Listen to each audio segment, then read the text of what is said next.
Welcome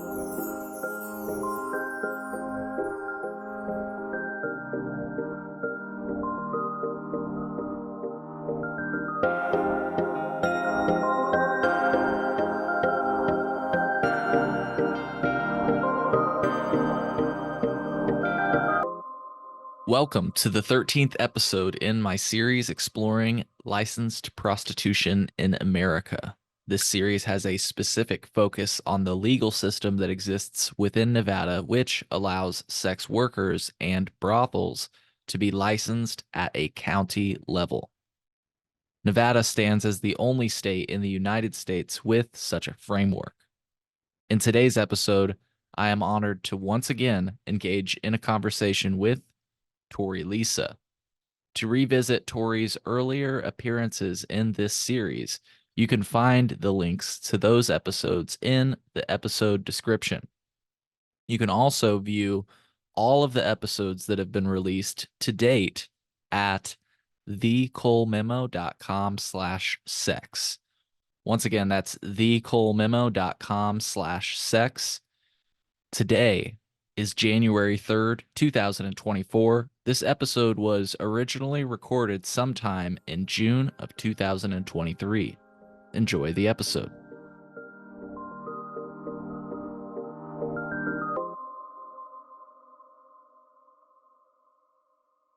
In this episode, I reunite with Torrey Lisa from a discreet location in Denver, Colorado. You might remember Torrey from previous episodes, and if you don't, I'd recommend diving into those conversations first. The last time we spoke, Torrey had just entered Nevada's legal sex industry. Today, she's sharing the story of why and how she left. To fully appreciate the depth of our discussion, consider listening to our earlier talks. I've linked them in the episode's description. Enjoy the episode. A Night in America with Torrey Lisa. I think that's how I'll start. It's so cool to meet you in the flesh. Thank you. You too. Yeah. I mean, we have spent time together, but it was virtual. Mm-hmm. And so... And I never imagined we'd meet in this capacity. I thought we'd meet in a different capacity. But right. We'll get to that subject. I think synchronicity definitely kicked in on this one. Yeah. What are the odds that both of us will be in the Denver region at the same time? Me doing my thing, you doing your thing, and then making it an actual in real life interview. So yeah, I just took the chance. I was like, on the off chance you're here, I've got the time, might as well. And I was like, I got the hotel room. Hell yeah. So I'm so excited. It's so funny. I just texted my girlfriend, I'll be spending my night with Torrey Lisa, and she knows who you are. For folks that haven't heard our recent conversations, first of all, what the hell are you doing, folks? Check them out. They're great conversations. She tells us her story, and maybe we'll cover a little bit of that ground today, but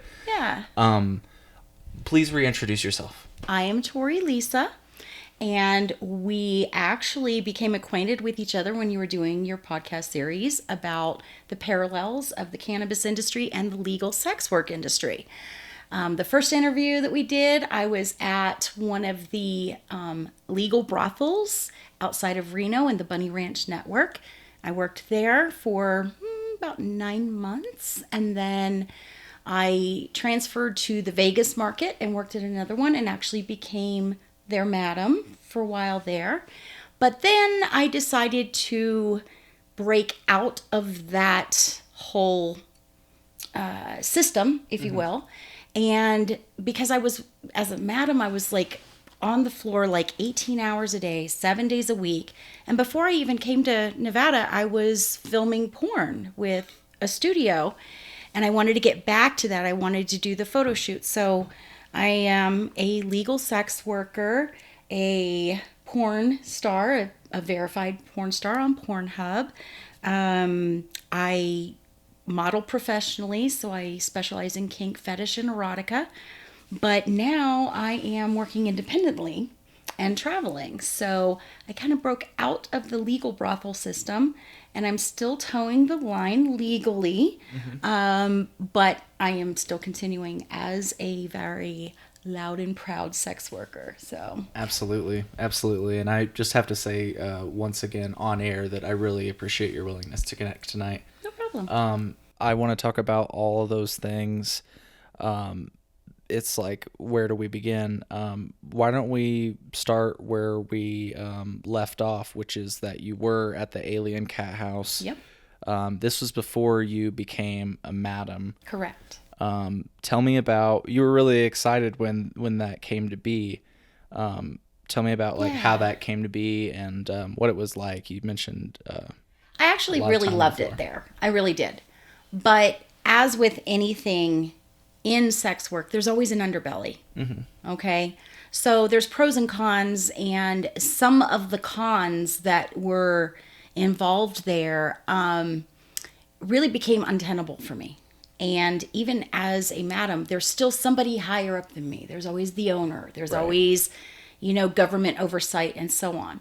Not that I had any problem with the government oversight, but it became so restrictive. Like being able to, say, go out to dinner with a client. We couldn't go off site. So like every single booking that I did had to be within the walls of that facility. And so I like to go out to dinner and to spend time not feeling rushed and watching the clock and so on. So, and then I didn't have free time. Yeah. And so it really, I was on site 24/7, 365. I think in the month of November of last year, I had left the facility a total of 6 hours the whole month. Wow. And that was to go run errands, to go run to the pharmacy, to get a refill on my prescription, and also to pick up one of the girls that got stranded in Vegas. One of the girls that worked there, she locked the keys in her vehicle, and the extra set was at the brothel, so I drove to Vegas to go get her. So that was my 6 hours of freedom. Wow. Okay, and that's not freedom to me. And Yeah. so I am now working with 6 different studios and doing the things that I feel free doing. Sure. Like booking a client and going out to dinner and to go to a show or to do the fun things that Vegas has to offer. It's not legal in Vegas. You have to go outside Vegas to get to a legal brothel. But in Vegas is where the demand is. Right. Right. So. Yeah. And if you saw me thinking, it's because I realized where I should have began, and that is, again, another point of this episode is not only to give you the floor to talk about what you do, but also to share how people can find you online. Oh, yes. Okay, so you can go to torreylisa.com, and it's TORREYLISA.com. Thank you. And it will give you a menu of links that you can choose from. Some are very spicy, and there's kind of a hint. It's like things get really hot in here. Like I do have it kind of like, here's my adult content. Here's where you can follow my social media, like Instagram and Twitter and all that stuff. I will say that it's PG-13-ish on Instagram, and I do have Facebook really locked down to just my closest friends and family. But as far as like my fan page on Facebook, you can follow that. I'll update that. But yeah, if you go to torreylisa.com, sometimes I get banned on certain sites. Like I actually got banned permanently by Facebook and Instagram because it's all owned by Meta. I was targeted and they took my accounts down. I'm back on there again. I went in through the back door. Sure. But I try to keep it clean on those. And then Twitter, you're going to see full on everything. And then, of course, my OnlyFans and Pornhub and all that stuff. So yeah, it's interesting. Just a quick parallel before we get back to sex work. Twitter is also very cannabis friendly. So it's interesting to hear it's also very sex work friendly. Similarly, Instagram and Facebook are not, I've heard, cannabis friendly. They're not cannabis friendly. It doesn't sound like they're sex work. Prudes over there. So they're not sex work friendly either. No. It sounds like no. No. Not at all. So I could be fully covered, fully clothed. Can the brothels have their Facebook pages, or do they? They end up losing them very frequently. Yeah. You know, there are people out there that criticize sex work. Sure. Okay, so if you capture the attention of somebody who's like, to hell with all sex workers. They're going to keep going after your accounts. They're going to report your accounts. They're going to report your posts, your reels, like all of it. Right. So we have learned how to toe the line, but sometimes the reporting process is very unfair. You know, like bots will take stuff down. Right. If you trigger a bot to have something taken down, then you have to appeal it, and then you have to hope a human actually reviews it, and so on. I think the one that's actually the most sensitive is TikTok. Interesting. Yeah, no, I've heard that too. TikTok is the most sensitive. I've lost, I think, like one time I had like 30,000 followers on TikTok, and it was gone the next day. You know, that type of thing. Once it's gone, it's gone. It's really hard to get a TikTok account back. So I think I've gone through like 6 TikTok accounts. Yeah. I'm really good at rebuilding from the ground up. I'm actually social media, marketing, branding, all of that was my jam before I even came into the sex work world. So I carried those skill sets, and actually it's kind of fun to start from the ground up because you can actually play with the algorithms that may have been polluted, if you will, by not knowing how to like play with those algorithms, and the algorithms change all the time. So sometimes having a clean slate is the best way to go. Yeah. So I'm good with that. But when you go to TorreyLisa.com, if my TikTok account gets shut down, I will post the new TikTok account. So you can always find where I am on any platform at any given time through TorreyLisa.com. Perfect. Well, now that we got that out of the way, I hope you respect me making sure to get that right at the top for folks that want to. Thank you. Yeah, trying to help so there's help safe me. for work and not safe for work. Go down whichever rabbit hole you want to go down. Yeah. You've been warned. There you go, folks.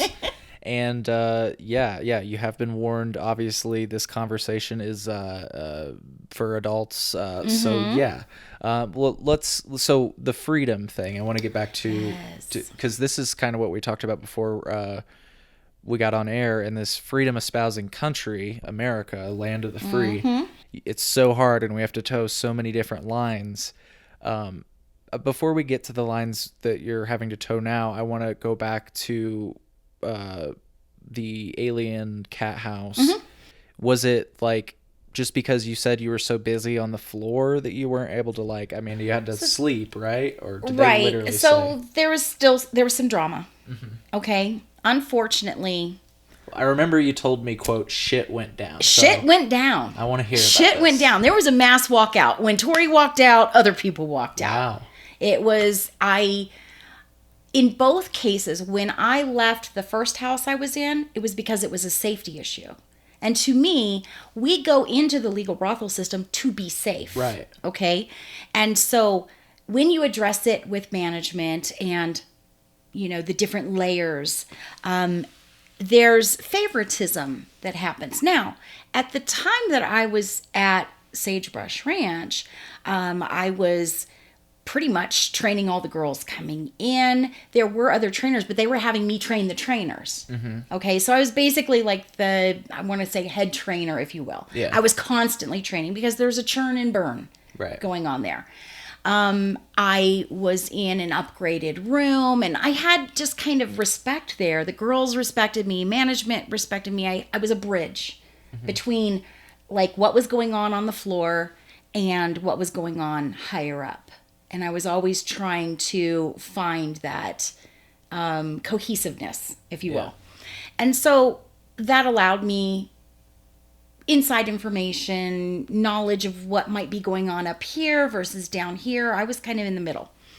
So there was a safety issue that happened. I mean, in all seriousness, I could have called 911 and been rightful in doing it.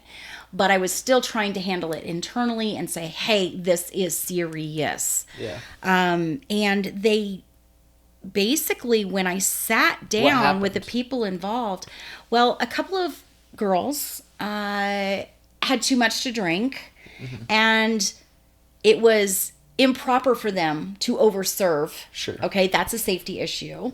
Yeah. But then they became aggressive and threatening and so on. And even though I had nothing to do with it, I was actually being targeted, and I was being targeted because of the color of my skin and things like that. So, when all was said and done, when the manager finally came in at 7 the next morning, she was not taking me as seriously because I was texting her through the night. The shift manager that was on duty, I was afraid she was going to have a stroke. Like, she literally was so stressed out. She had to take a few days off because it was so stressful with this event. I left the property for my own safety.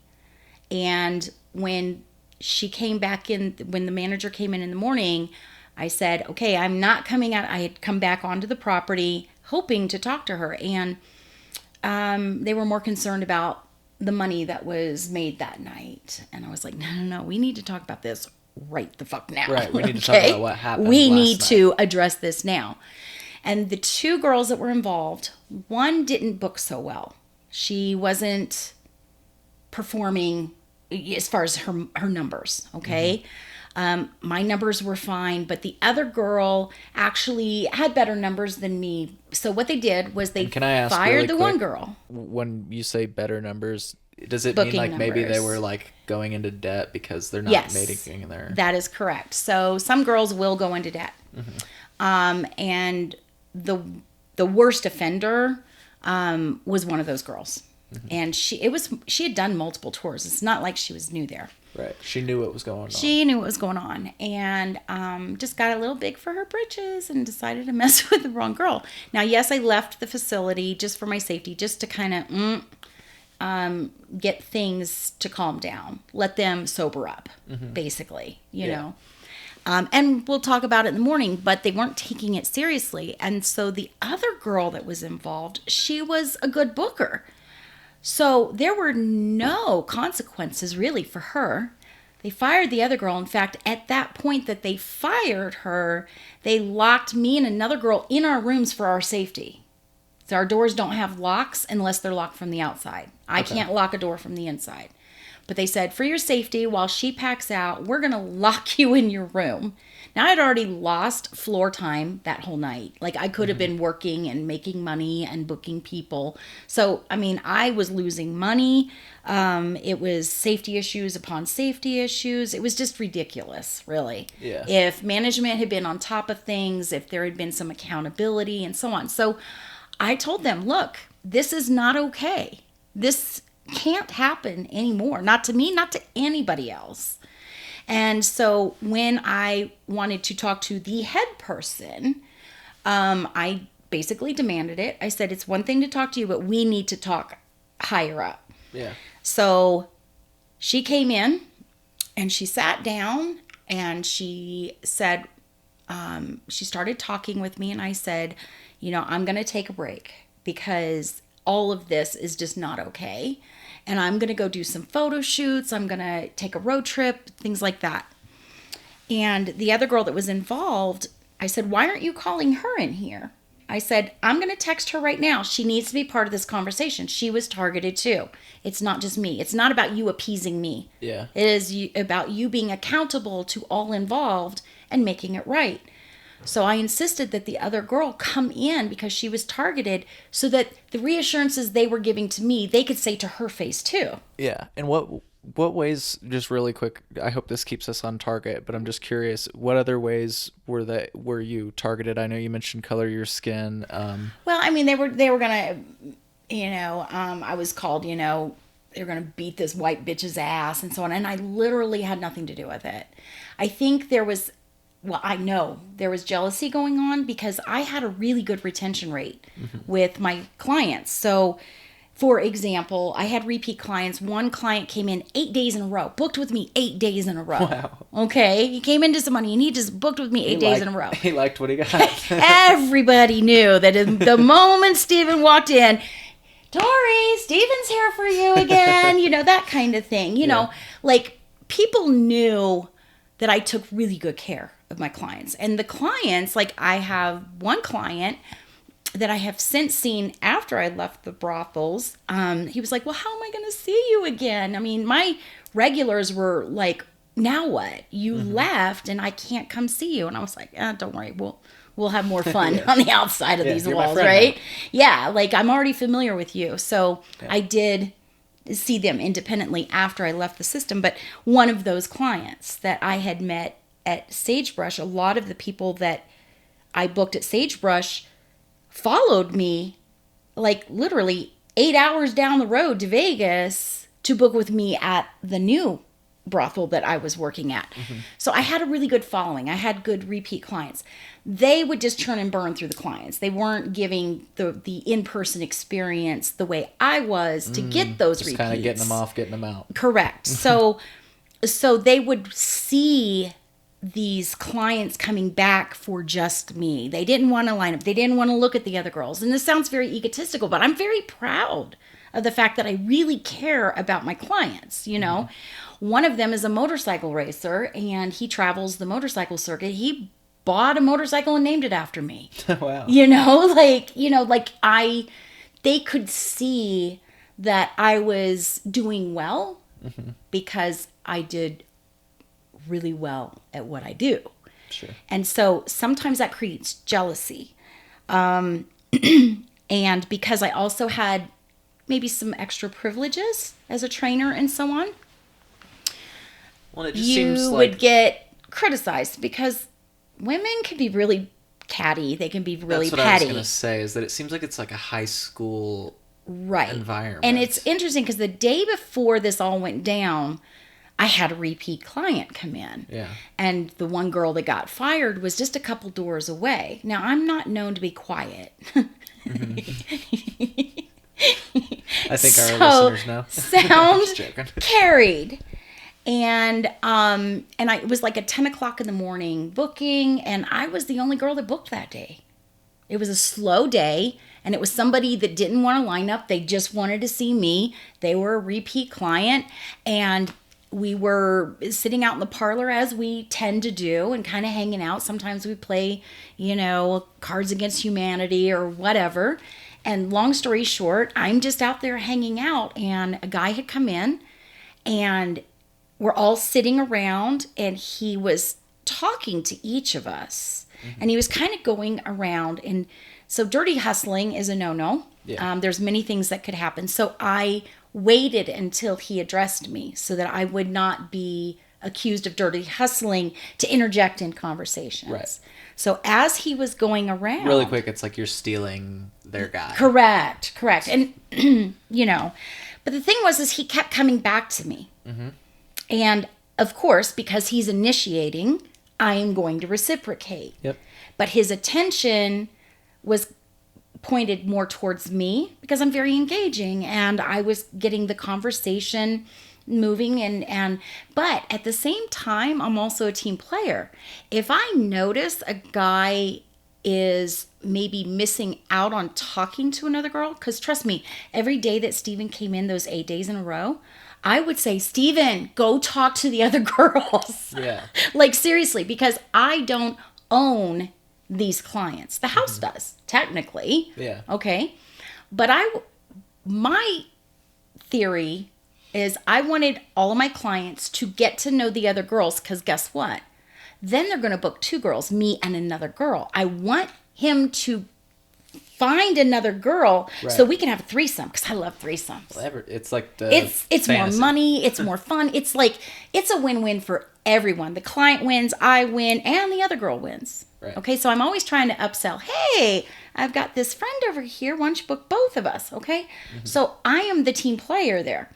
So sometimes when those conversations are going on in the parlor, I will pull another girl in. Sure. I will turn the conversation and pull somebody in, because I don't want that attention to go just to me, because then that creates that tension. Yeah. And everybody knows I am going to pull you in on parties and help you make money. Yeah, it's like the opposite of what you're just talking about. Correct. See, I have an abundance mindset. They have a scarcity mindset. Bingo. Okay? Plain and simple. There's plenty for all of us.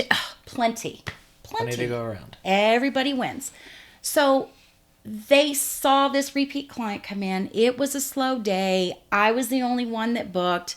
Meanwhile, we're in the parlor. Another guy comes in. He's just gauging which one he likes. He's intimidated by the lineup, so he'd rather just engage in conversation and see who he connects with. Well, he kept coming back to me. And at that point, I'm like, okay, let me pull somebody else in. So I was like pointing to one of the girls and laughing about, hey, you should hear about blah, blah, blah. And kind of like giving that attention equally. Mm-hmm. But the two girls involved were sitting off to my left and on a separate couch. And they started making snide comments. Wow. And right in front of the client, which is completely unprofessional. Right. They were antagonizing right in front of a client. And I just looked at them and I said, I'm not sure what you're talking about, but we have a client here. Like, I was reminding them to be professional. Right. Okay? There's certain decorum that needs to be upheld. And it's not they even didn't just... like me correcting them in how to behave. Sure. And so I'm kind of like house mom anyway. And so they were like saying some very rude things at this point. And I said, you know what? I am not here for this. And I'm going to get up and walk away, and we'll have this conversation later. But I'm not going to have you talk to me like this, and especially in front of a client. Yeah. Especially in front of a client. And I basically shut it down, got up, walked away, because I'm not going to do the drama. Yeah. And I'm not going to also sit there and let somebody be abusive verbally or anything. No. So I dismissed them. Yeah. And that basically put them on this let's gang up on Torrey. They were really actually targeting another girl. But they thought, well, while we're at it, let's go after Torrey. And I just wasn't going to have it. I mean, people who know me know nobody gets a free pass to be an asshole. Nobody. Right. I don't care who you are. Whether it's friends, family, I don't care. And it doesn't matter what line of work. Yes, exactly. Like, just because you work in the brothels doesn't mean... Like, I think about it, like, what if my mechanic came up and he's like, man, this guy sucks at changing oil. It's like, even if he does suck at changing oil, like, bro, we're all on the same team right now? Well, we're representing the same company? They were really mad that I had booked that day. And another girl had said something about one of the girls' music was too loud type thing. And again, I had nothing to do with it. But they were like, oh, well, porn star over here gets to be loud, but we can't play music. And, like they were triangulating me into this drama that I had nothing to do with. And I was like, whoa, we're not, no, this is a brothel. There are no quiet hours at a brothel. I'm sorry. Yeah. If you don't like the music, go somewhere else. Literally, remove yourself from the situation. Yeah. Nobody was forced to listen to anything, So it was just, unfortunately, some of the backgrounds of people that come in, they don't have the maturity, especially if they're younger. They might have had hard lives, and they really have to present themselves, for lack of better words, very ghetto and very thug type behavior. And there's ways that you can resolve problems through communication and so on, but they don't exactly understand that. So when I try to meet them with conversation and trying to see their side of things and what have you, I'm always one that can mitigate tension. Mm-hmm. In my marriage, I was married to someone with severe PTSD and dissociative episodes. I'm very good at negotiating, redirecting, holding boundaries, bringing things down, just kind of de-escalating things. But some of these girls, they want the fight, they want the drama, they want the competition. And the thing is back in the day, before I came into the brothel system, when Dennis Hoff was alive and running the very brothels that I was in, he would say, if you don't have drama, you're not making money. So it was a culture of drama, because if there was competition among the girls, it would create more bookings. But actually, I believe that's actually It's farce. It's a farce. If the girls are working together, such as me bringing another girl in to have a 2-girl party, right. which is a higher rate schedule, if you will. It's higher rates for something like that, for that type of experience. I believed that you get your profits because of the people, but brothel management owners and so on believe it's profits before the people, if that makes sense. So like they would look at the profits and not care about the people. I cared about the people and created a collaborative team building type environment. So that's why it was promoted to madam when I went to Alien Cat House. The owner could see that I could make them more money with this unique to the industry approach. And I've been in management my whole life. I've been running my own businesses. I've been in different industries and so on. So for me, I think my management style actually was enhancing the benefit of the brothels, but I needed them to get on board with that type of culture. Yes. So when I went to Alien Cat House, it's a smaller house. At Sagebrush, we could have upwards of 30 girls in the house at a time. And even when it was slow, they would be bringing brand new girls in for me to train. And I'm going, what are you doing? Why are you bringing girls in? We're only getting like 2 or 3 bells a day, like in the dead of winter. Yeah. Like people are not coming in. It's slow. I'm like, why? And then it dawned on me one day. I was like, they're generating room and board. Right.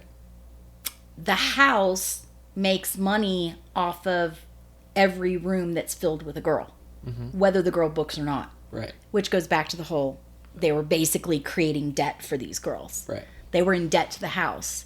So every booking they got was going straight to the house to cover their debt. Right. And some girls left in debt. And to me, that's just unconscionable to like literally generate an income stream off the room and board off the backs of girls who are trying to compete with 15, 20 other girls, and you've only got 2 or 3 guys coming in. But then I had my repeat clients. So I was fine because my repeat clients were coming in, but the girls would see them coming in from me and go, well, what about us? And it's like, but I have a really good client base because I take care of my clients. I don't churn and burn them. Yeah. That's complex. I want to get to your meeting.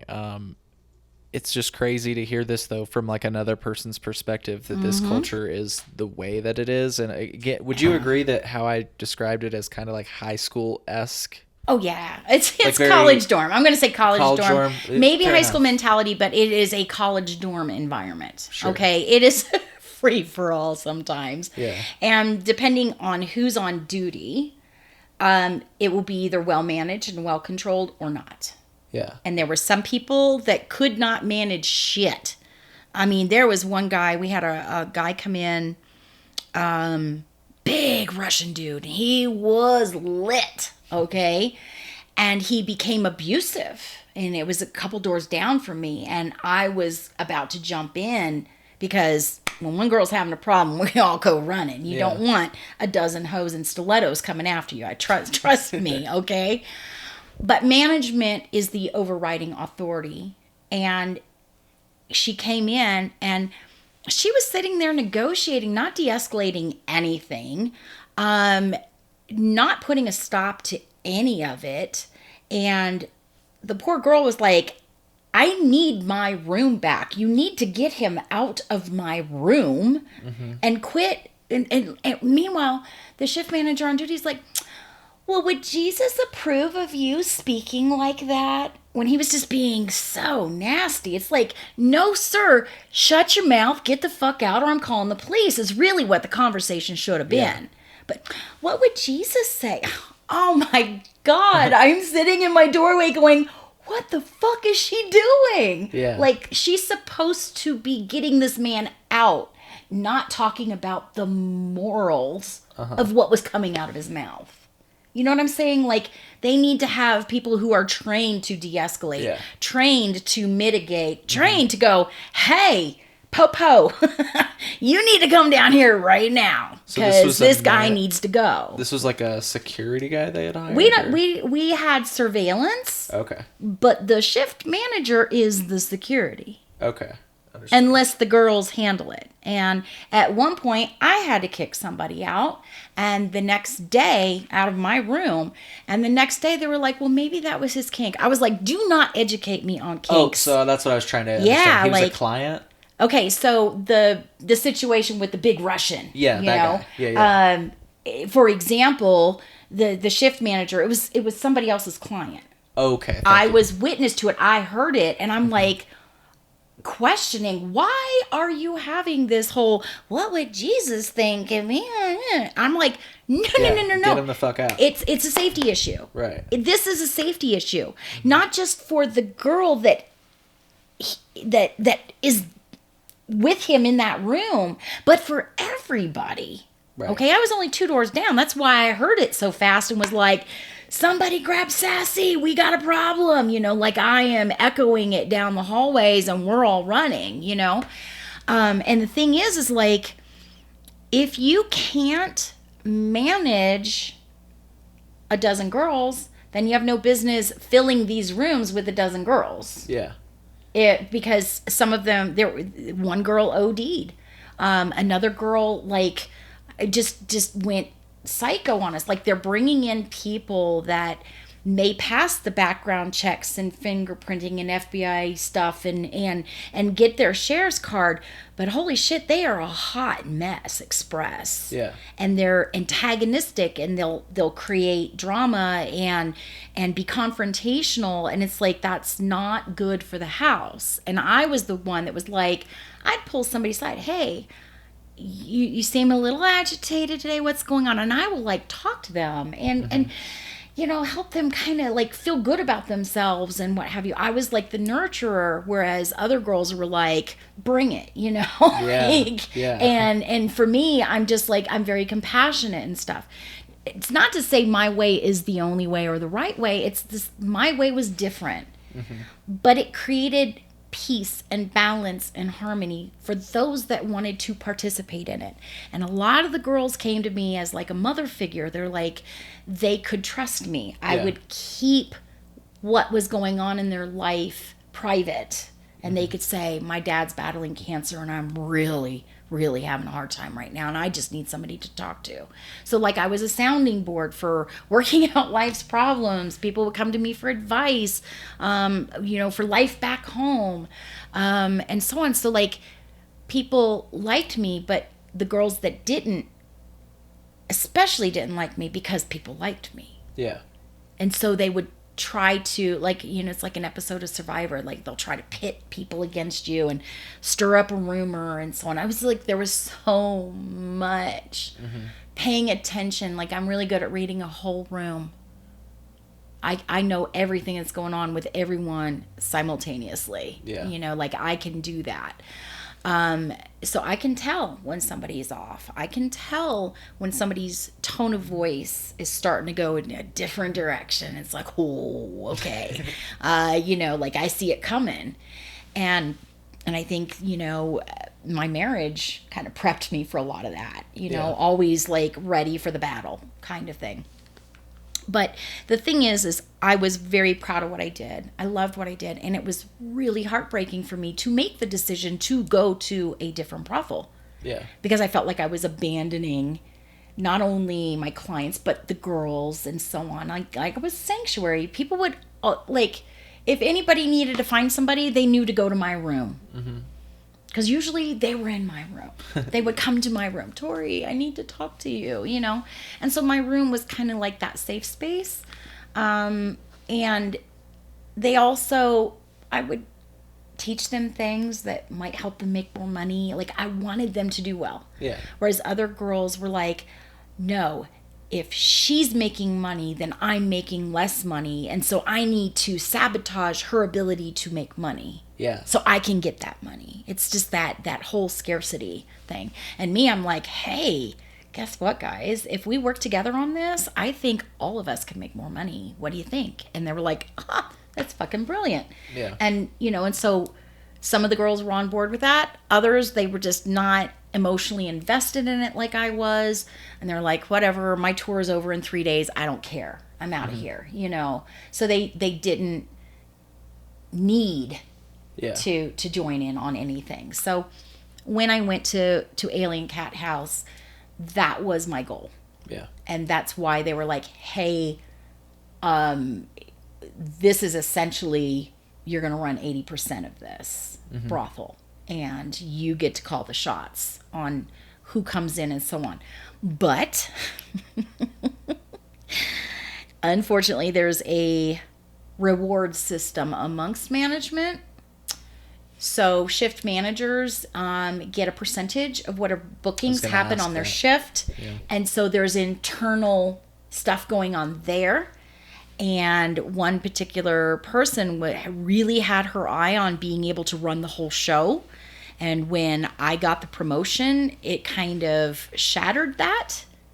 And so she thought, fine, then I'm going to do everything I can to sabotage Torrey's ability to do what she needs to do. And because the owner gave her buying privileges, like I wanted to buy things and upgrade things in the brothel, and he would say, okay, go give it to, you know, the office manager and she'll order it. But then she'd forget. And then she'd go back and go, well, I found one cheaper. And then I'd say, hey, where's this item I asked to be ordered? Oh, well, we decided to order something different. No, there is a reason why I wanted that specific thing. Mm-hmm. There is a reason why I do what I do. And if you have a question, you can come to me and I can explain why it needs to be this particular thing and not some knockoff, right. You know. And processes need to be done a certain way and safety needs to be handled a certain way. So like, then it became, oh, well, let's question Torrey's authority. Let's undermine it. Let's, you know, let me make her look bad, which was kind of silly because I always land on my feet, you know, like the truth always comes out. And I was really good at documenting things. And I'd say, oh, no, that's not actually what was said or done or whatever. And here's my proof. And I would like create paper trails and, oh, Lord. CYA, yes. So long story short, I could not impress upon the owner enough that particular problem staff member was creating safety issues for us. And the last party that I did before I packed out and walked out, and then people followed me and walked out, they had nobody there. Like they had a couple new girls coming in, but they hadn't been cleared yet. So basically they were shut down, closed for business. Wow. When I walked out. That is how serious I was. I was just like, no. She put all of us at risk, but then she put me in particular at risk with a particular client. The client wasn't the problem. The situation was the problem. Yeah. And so she was informed of things and chose not to tell me about them. And I said, that's it. I'm done. I am not going to let other people have control over my safety. And as precarious as independent work is, because the brothels are supposed to create that safety net for you, I am finding that I have the freedom and the power to create my own safety and sanctuary, and I'm pretty good at it. So I feel safer doing independent work than I do inside a brothel where certain people can manipulate situations or create safety issues that I may not be aware of, or if I am aware of it, I have no authority to address it. And right. I'm spinning my wheels trying to get people to understand that over-serving a girl who's aggressive is not a good idea. Yeah. So I wanted to get back to your meeting that you had and maybe like how it went. And I do have a question just about the general culture that you just described that it sounds like you're glad to be out of. But I wanted to ask, like, and maybe this will actually probably help us segue to that culture question, and then we can wrap back around to the meeting. What are some of the things like this person would do when they get aggressive? Was it just threats, or because I've heard of, like you mentioned, sabotage. I've heard of them like putting bleach in people's shampoo to fuck their hair up, to sabotage. Like, Yeah, did it ever get that serious? I didn't witness that, but so Or stealing, you know. oh yeah, stealing, because our doors don't lock, and they Right. paid us in cash. Where are we gonna put that cash, right? Somebody always had money coming up missing. So for me, even though it's interesting, because like we had 24/7 drivers, okay. And I'm just gonna make sure So- the cameras are still rolling. Yeah, You no keep going. problem. We had 24/7 drivers. So it would cost me $12 to do a run. You know, I had to pay for the ride, but we would have our own staff as our drivers. So we had chauffeurs and so on. I would pay the $12 to go to town, you know, and to go deposit my money to get it off site. But other girls would go, why would I spend $12 every day to go make deposits? Well, then they were losing thousands of dollars in theft. And it's like, why would you not spend $12 to go deposit your money? Right. Like, so what if I'm spending $12 to go deposit my money? Which then led me to, okay, I need my own car. Because I legitimately was... You described how they would nickel and dime. Yeah, for the price yeah. and then, And when you add it all up at the end of the month, you're like, damn, I could have made a car payment with all these runs with the driver. So I actually bought a second car in Nevada because I had left my car in Colorado because I had drivers. I'm just gonna scoot this closer Oh, to you. sorry, no No, problem. you're okay. So like, You don't have to. You can still talk. I'm towards good. me. Yeah. All right. Yay. Yeah, I want to keep you comfortable. So, long story short was like, okay, I love the fact that I have a driver. In fact, I didn't even have to leave on site with one of the drivers. I could give him the money and go, please go deposit this for me. I wouldn't even have to leave the Nice. floor. Nice. Okay, he was trustworthy. Okay, and so that was nice. That was a nice benefit. But I mean, if a new guy was hired, I was not going to hand him a bunch of money and go, hey, go make this deposit for me, you know. It's just I knew who to trust and who I couldn't trust inside those walls. And yeah, sabotage can happen through the rumor mill. It could happen with, you know, people making up lies and fabricating things and so on. I liked that there was surveillance within the brothel, not inside the rooms themselves. There was audio, like they could listen in. Sure. If any wrongdoing was going on, they'd basically have to catch you in the act. But long story short, they could hear what was going on in the rooms. They couldn't see what was going on in the rooms. So... you had to be careful. You had to watch your back. You had to because somebody could jump you. One of the girls, I mean, they will fight. They will take a pool stick and break it over you. You know, like if they're that pissed and if they've got enough alcohol in them. And tensions do run high when somebody's not booking well. So when a girl books well, she becomes a target. Right. It's very competitive. And that culture going back to the Dennis Hoff days was, if there isn't drama, you're not making money. He felt that pitting the girls against each other or stirring things up, if it got too calm, and honestly, Alien Cat House used to be owned by Dennis Hoff. The owner had shared with me, the new owner, after, you know, he had bought it right before Dennis passed away, shared with me the culture and was in agreement with me, at least initially, that my way actually would make more money. Yeah. He ended up screwing me over. There's that. I am, at this point, pretty pissed. Well, we got to get to that. Yeah, We'll get pretty back to pissed. that. But yeah, owners, management, and the girls, you never know who to trust. And there will always be some sort of conflict. Yeah. Because the culture was baked into the system primarily by Dennis Hoff, but other owners. Yeah. Okay, they are not exempt from it, but he was notorious for declaring this and saying, if it is too calm, you need to stir shit up. And favoritism is definitely a thing. And competitiveness amongst the shift managers, because they want that bonus.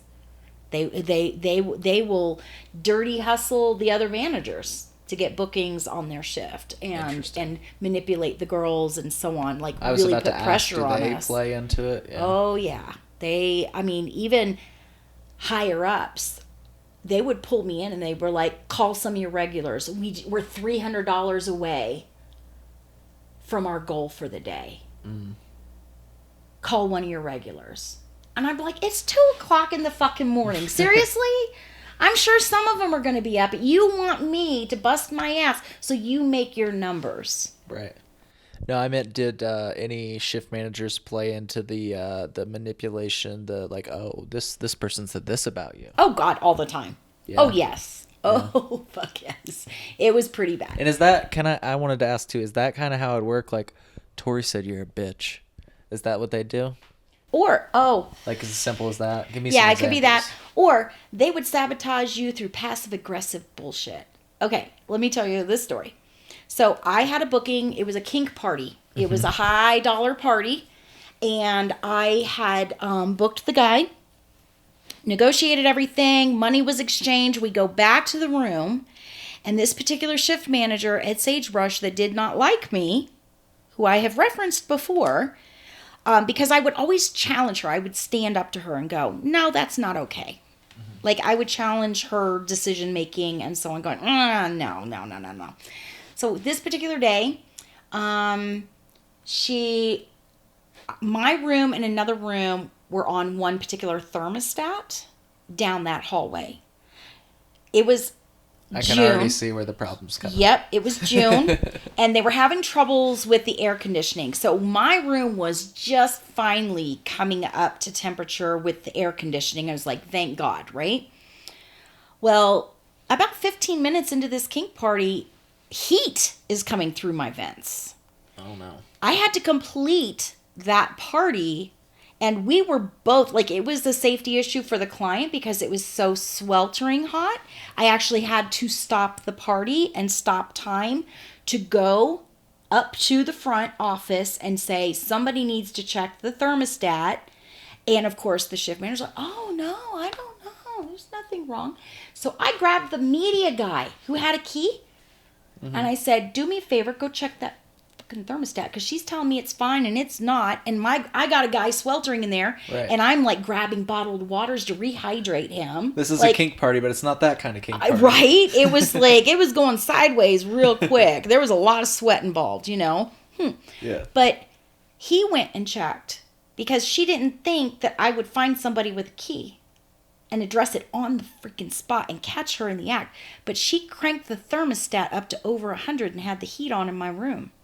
In the summer, in Nevada. She was sabotaging my party. Wow. But she put my health at risk and my client's health at risk. And I go to management and go, this is manipulation. This is not okay.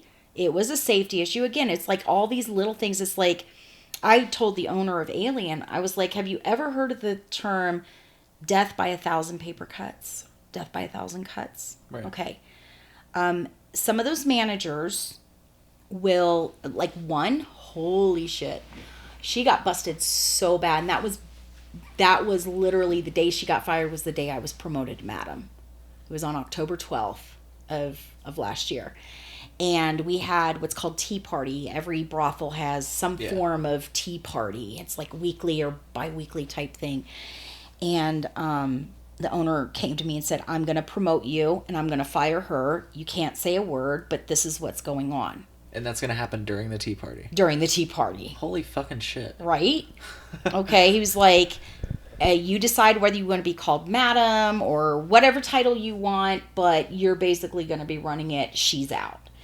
And what happened was she didn't want one of the girls to work there anymore. I don't know why. But she wanted her gone. So she would like say antagonistic things and passive aggressive things and just create this tension. But it was way worse than even what we thought. What she was doing was when a client would call to book with, say, me or my friend Paige or whatever. Client would say, I'd like to book a party. I want to pay the deposit. Well, what this manager was doing was she'd say, oh, well, she's not available that day. Why don't you book with so-and-so? Well, so-and-so was her pet girl. And I think they had some sort of drug deals going on between them. So she was funneling our clients, but those clients were like, hey, she wasn't smart. The clients would come back to like me or the other girls and go, hey, I called today to make a deposit and they said you weren't going to be available. Is that true? So we'd catch them in the lie. Right. Okay, so the owner had a team of like 7 people over the course of 40 straight hours, 8 people reviewing every camera, every audio, every email, literally did an audit of the entire month. And he discovered that I had lost a lot of bookings because this particular manager had control over sending people. And then we could hear somebody at the door. Like there's a doorbell system. Now at Sagebrush they had announcements. They say, company ladies, and it would come across the whole brothel no matter what time of day it was. Well, at Alien, somebody would ring the initial doorbell. And then the shift manager would go and field whether or not they're here just for the bar, because there was a bar there. Sometimes they just come in for a drink and they don't want to line up. They don't want to book a girl, and that's fine. They can come in and do that. So they would not announce for any lineups under those circumstances. But then if they wanted to line up, then they would do a chime system for us to, within 30 seconds, to be lined up in the parlor. And we would hear the doorbell because I was close enough to the front parlor. I was literally right off the parlor, and I could hear the doorbell, but there would be no announcements. But then I would poke my head out, but there's nobody at the door at the bar, and I'm like, I could have sworn I just heard the bell. So I'd say, did I hear the bell? And they're like, oh yeah, they wanted to use the restroom.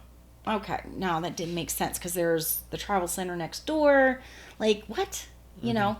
So I started questioning it. And then, like, my friend Paige was further down the hall and she couldn't hear it as much, but she could see people coming. She could see the parking lot. She's like, somebody just pulled up, but I haven't heard a bell. She's texting me. Yeah. She's like, I saw somebody, but I didn't hear a bell. And then I would come out and, like, check and see what's going on.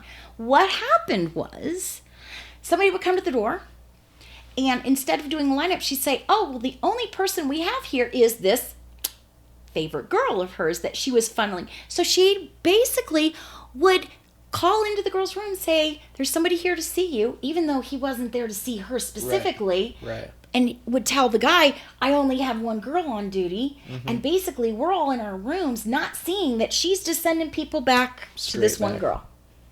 And so that got uncovered. There was just so much bullshit. And I was pretty furious. And I told the owner, I was like, this isn't going to happen under my watch.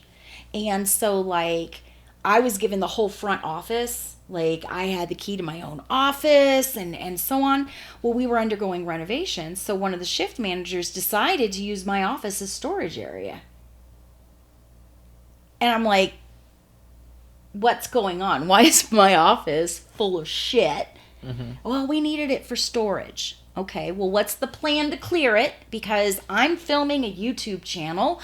I need to be able to do this. And she would question everything I did. And I went back to the owner and I said, she needs to stop questioning me. Because if you have entrusted me to do these things, I need the freedom to do it without her interfering and so on. Well, then she would turn around and relay a totally different scenario about whatever conversation I had with her. And so she would get confrontational with me, and I'd go, oh, no, Dee Dee, I'm not having this conversation with you today. Not here, not now, not with people on the floor. Kind of the same thing I had to do at Sagebrush. There are clients here. Yeah. You don't act that way, you know? And so it got down to the wire for me to film and stuff, and I was like, Dee Dee, do you need me to help you clear that out? Because she had, like, painting supplies and all kinds of stuff, and I finally went to the owner. I said, I need that office cleared today. And if she is going to be interfering, then you need to come in and clean. He cleared my office out. He came in and cleared my office out because he was pretty much done with the shenanigans. Yeah. You know, he was like, office is cleared, you're good to go. What else do you need? You know, like, he was supportive of me, but he was still entertaining these shenanigans. I was like, you need to fucking fire her. You know? But that's his call. I didn't manage the staff. He did. I managed the girls and the operations within it. So my hands were tied, and I went to him and I was like, look, you literally are giving me this job, but tying both hands behind my back. So either you want me to do this job or you don't. And, you know, this is what I need. And I'm just very assertive, you know, in making things right or making it better. And I don't think he was used to that. I was always professional. But I went to him and he was like, she was like telling him things that never happened. I said, check the cameras, check the audio. I got nothing to hide. That never happened.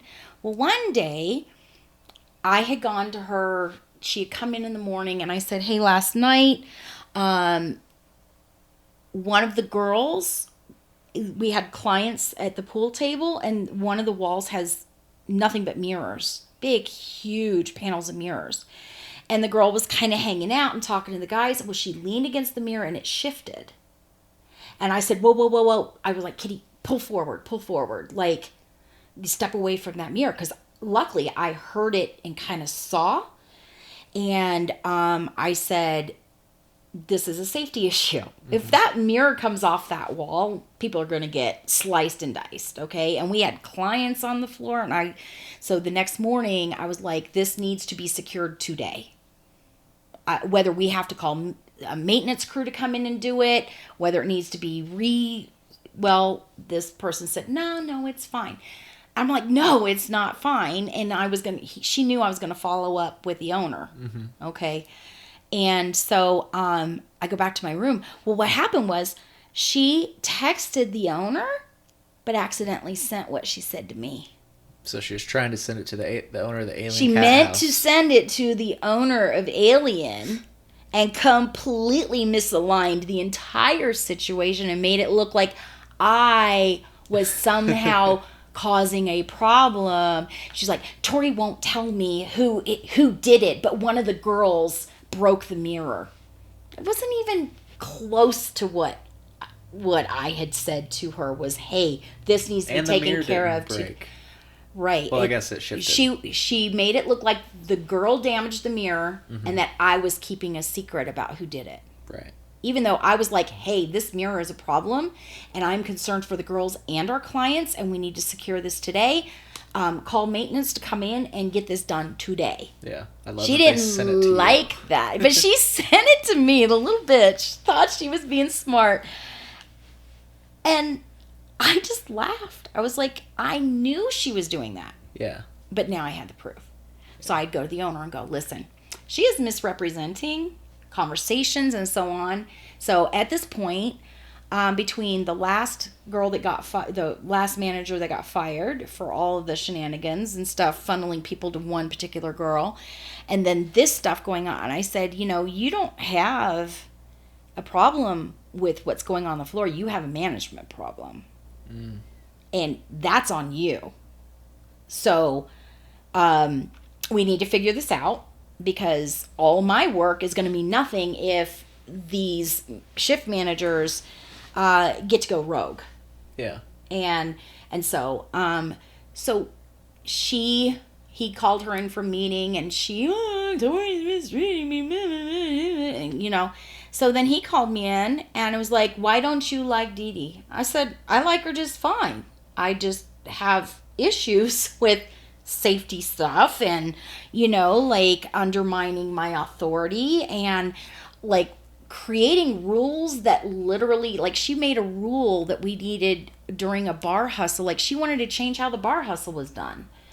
And then she, and I was like, but that's a dirty hustle. you can't do that. Like she knew nothing. She'd never been a sex worker, but she thought she knew. It's the bar hustle, how you come up and hit on guys and kind of try to get a client. Yes. And she wanted to change the whole way we did it. And I was like, no, I get to decide, and this is how it's done. And what you are proposing is actually a dirty hustle. But then she somehow convinced the owner, well, let's try it her way. I was like, Jesus Christ. Well, and it's a huge issue because, like you said, you were given the authority over the sex worker or the workers and how it all. And I said, like, we were in Tea Party one time. This is the one Dee Dee hated that I had in office because it was right across from the cashier's window. And I could hear what was going on if my door was open. And I don't think she liked that I could monitor what was going on. So like her sabotaging the, putting all the painting supplies and stuff so I couldn't use my office appropriately and what have you. So we were having Tea Party, and doctoring is done on site. And what doctoring is every week we get tested, and they have a state-approved provider that comes on site. And so we were using one of the massage rooms that had a massage table, and basically that was our medical table that we had our pelvic exams done and everything. And we're in Tea Party, and it was during the renovations and so on. And I was like, you're not filling my office up with storage. We're not doing that again. And they were talking about moving the exam table into another room. And I was like, no, that's not going to work, because the room you're trying to move it into was basically the BDSM room, which I was remodeling. Another sabotage. So, I said, technically it can be used in there, but we can't doctor in the BDSM room because it's too dark. And Gail, who did our blood work and stuff, was having a hard enough time seeing our veins in the massage room to draw our blood and so on, that some girls were so afraid of Gail and the needle and not being able to see our veins that they would literally drive to Vegas just to have their blood work done in a well-lit facility. Okay? And I was like, we cannot put it into this dark room to do doctoring in there. And they were like, well, then let's put it in Torrey's office. Right. I was like, seriously? So we were trying as sex workers to explain the logic of why that can't be done in any other space, why that exam table needed to stay in that space. And she wanted to take the table out to make more room, to generate room and board, to put one more girl in. That makes sense. Okay? So I saw where this was going. It was to make money off the room and board by creating a party room, making it into one of the girls' rooms, and not make it a massage room for all the girls to use. So one thing led to another, and so Dee Dee, bless her sweet heart, was like, oh, well, then we'll just have Gail come into each of your rooms to do the blood work. And which, you have to carry all the it's not a sanitary, and then at one point, and we're all in the room kind of talking, and she was like, well, I don't understand why you even need the table for doctoring. Do you not understand the test we have to do? And me and another girl, our jaws dropped, because she literally admitted she doesn't even know what happens behind that door when we're doctoring. Yeah. Can I just but be graphic since I have this But opportunity? she's in charge of the paperwork for doctoring. For it, right? Let me tell you what. Okay, one of my favorite people in the whole wide world. Oh my God.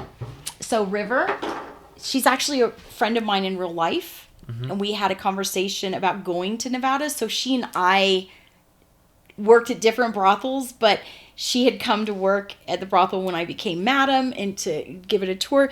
So she's sitting off to the side in a different chair, and she literally, we all looked at each other like the woman in charge of our paperwork doesn't even know that pelvic exams are happening. Like, how does a woman get into her mid-30s and not have a gynecological pelvic exam in her entire life?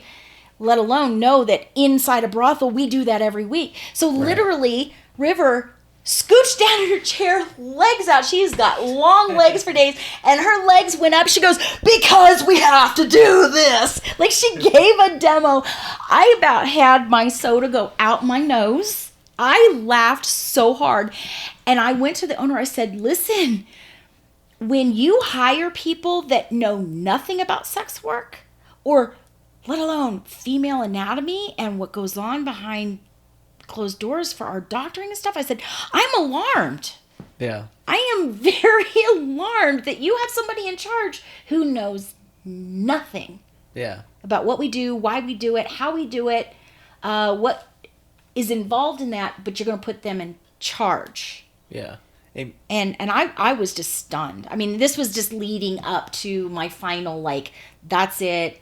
Way too many safety issues. Not on my watch. I'm not going to have my name attached to safety issues. Mm-hmm. It is an ongoing problem. It was an ongoing problem at the last house I was at. My hands were a bit tied because I wasn't in a managerial position there. Yeah. I had training privileges and so on. But when I went to Alien Cat House, I got to call the shots. But yet, the owner didn't understand that when you've got somebody who is literally incapable of understanding what we do and what goes into it, and didn't even understand the fundamentals, I just said, this is not okay. Yeah. Like, you either need to put me fully in charge and not give her the authority to undermine or override or anything, or I'm just spinning my wheels here. Mm-hmm. And I'm not here to spin my wheels. So he shorted me out of 3 months of pay. He pulled a fast one on me. Yep. I'm pretty pissed about it. And he also had some ethics issues. I'll just leave it at that. But he liked particular girls and would pursue them. Interesting. And would it be similar to what I've heard about Dennis Hoff, where he would expect it for free? And not on my watch. No, you are not doing that. You are not exploiting these girls. Period. And if they tell you no, and then you make their life miserable because they told you no, but you're going to gaslight me and say, oh, no, that never happened. But then I actually get proof that it's happening, and you gaslighted me the whole time because I said this is not okay. No. I'm not going to have somebody gaslight me and say, oh, no, I never did that, and then find out later they really did. Just generically, what are we talking here? Did come over Owners like to get their dicks wet. But do I come over and say how does do I say something really inappropriate? How did it go down? So some of the girls that had been there before me said, hey, you need to know that the owner likes to do this, this, and this. Totally inappropriate stuff. And I would go back to the owner and say, hey. Do you mind? What because we're talking. There. Is it he likes blowjobs or what? There are certain things that he would cater to certain girls to. Favoritism, but it was like a reciprocity thing, basically. Okay, so I get you more money and it was unfortunately, and I actually was becoming a bit uneasy with him in private. I didn't put myself in a position to be behind closed doors, because not only do you have to be good, you have to look good. So if we had meetings, the door was open. Yeah. Or I insisted on having a third party sit in on that meeting. I was never alone with him because I didn't want impropriety to be accused of me, even if no impropriety happened, right? So sense. Me being careful, I am all about not only do you have to be good, you have to look good. I am not going to participate in impropriety. And so I was trying to get across to him that if the illusion of impropriety is feeding the rumor mill, stop putting yourself in a position for impropriety. And he's like, oh, well, I just went into a room to fix the TV, and now, they're just, just ignore it. It never happened, and so on. Well, I found out it was happening. And could prove it. Let's just put it that way. I could prove it. And when I said, under no circumstances am I going to have my name, my reputation, in this situation, I could be colluding with you in this. Right. And I won't even have a meeting with you behind closed doors in private because of the appearance of impropriety. So why would I just turn a blind eye to actual impropriety? And that's not okay. So he would say things in tea parties that were inappropriate, and he'd say them to me. And I'd look at him and say something back, and like... Can you give me an example? He was very flirty, very, like, improper, Yeah. And... Like, the tits on that one or something like that? No, or... he wouldn't be rude and crude. Okay. But he would direct things at me. And he would, like, he'd be watching me and stuff, and I'm talking or whatever. And so at one point, like one day I was like, okay, I'm done talking now, like pass the baton, somebody else can talk. And I had been gone. I had like taken a break and had been off for a few days. And I was like, I bet y'all miss me. I was like making a joke about, because I'm a very talkative person, I was like, I bet y'all miss me. And he was like, you have no idea how much we miss you when you're gone. Some of us miss you more than others. I'm like, ew, cringe. You know what I'm saying? Like, ugh, no. Yeah. And it was just, but then other times he was just perfectly proper. But another time I had gone next door to the travel center to go buy a soda and some chips and stuff. We can go and grab stuff next door, and we just have to let people know when we're going off site for our safety. So this particular day I was wearing cow pajamas, like a big onesie, cow ears and everything. And I'd gone next door because it's like I could just throw that on over my lingerie and not have to change entire outfits. So like that was like my cover up. But I would go over in this outfit, and I was standing at the register, and he had an office at the travel center, and I don't know what he was on that day, but like he came up behind me and was like, like up on my neck. Yeah. And like to try to scare me or just startle me or whatever. And I don't have a startle reflex. I was married to a sniper. Like I don't jump. I'm not flighty. And I was like, what the fuck? And the girls that were at the register were like, oh my God, we have never seen him act like that. And I was just like, I felt uncomfortable because like that was just too, like it just no. Yeah. And so then I'm standing in front of people going, well, what do they have going on? You know what I'm saying? Like, yeah. And they're like, we've never seen him like that. He really likes you. I've never seen him so playful. I'm like, neither. And I would say, neither have I. Like, whatever he's on, he was out of character that day. But he'd do it in front of people. Which in some ways was covering my ass, but it also was like making me look inappropriate. So when we would have meetings, I shouldn't say this, but I actually started recording them just to CYA. Yeah. Because he would say something to me, but then turn around and gaslight me and say, no, I never said that. Yeah, maybe we can look into it. I'm sure it's legal in Nevada, though. Oh, I know it is. It's legal in most states. No, it's legal. Well, I mean, they do it in the brothels.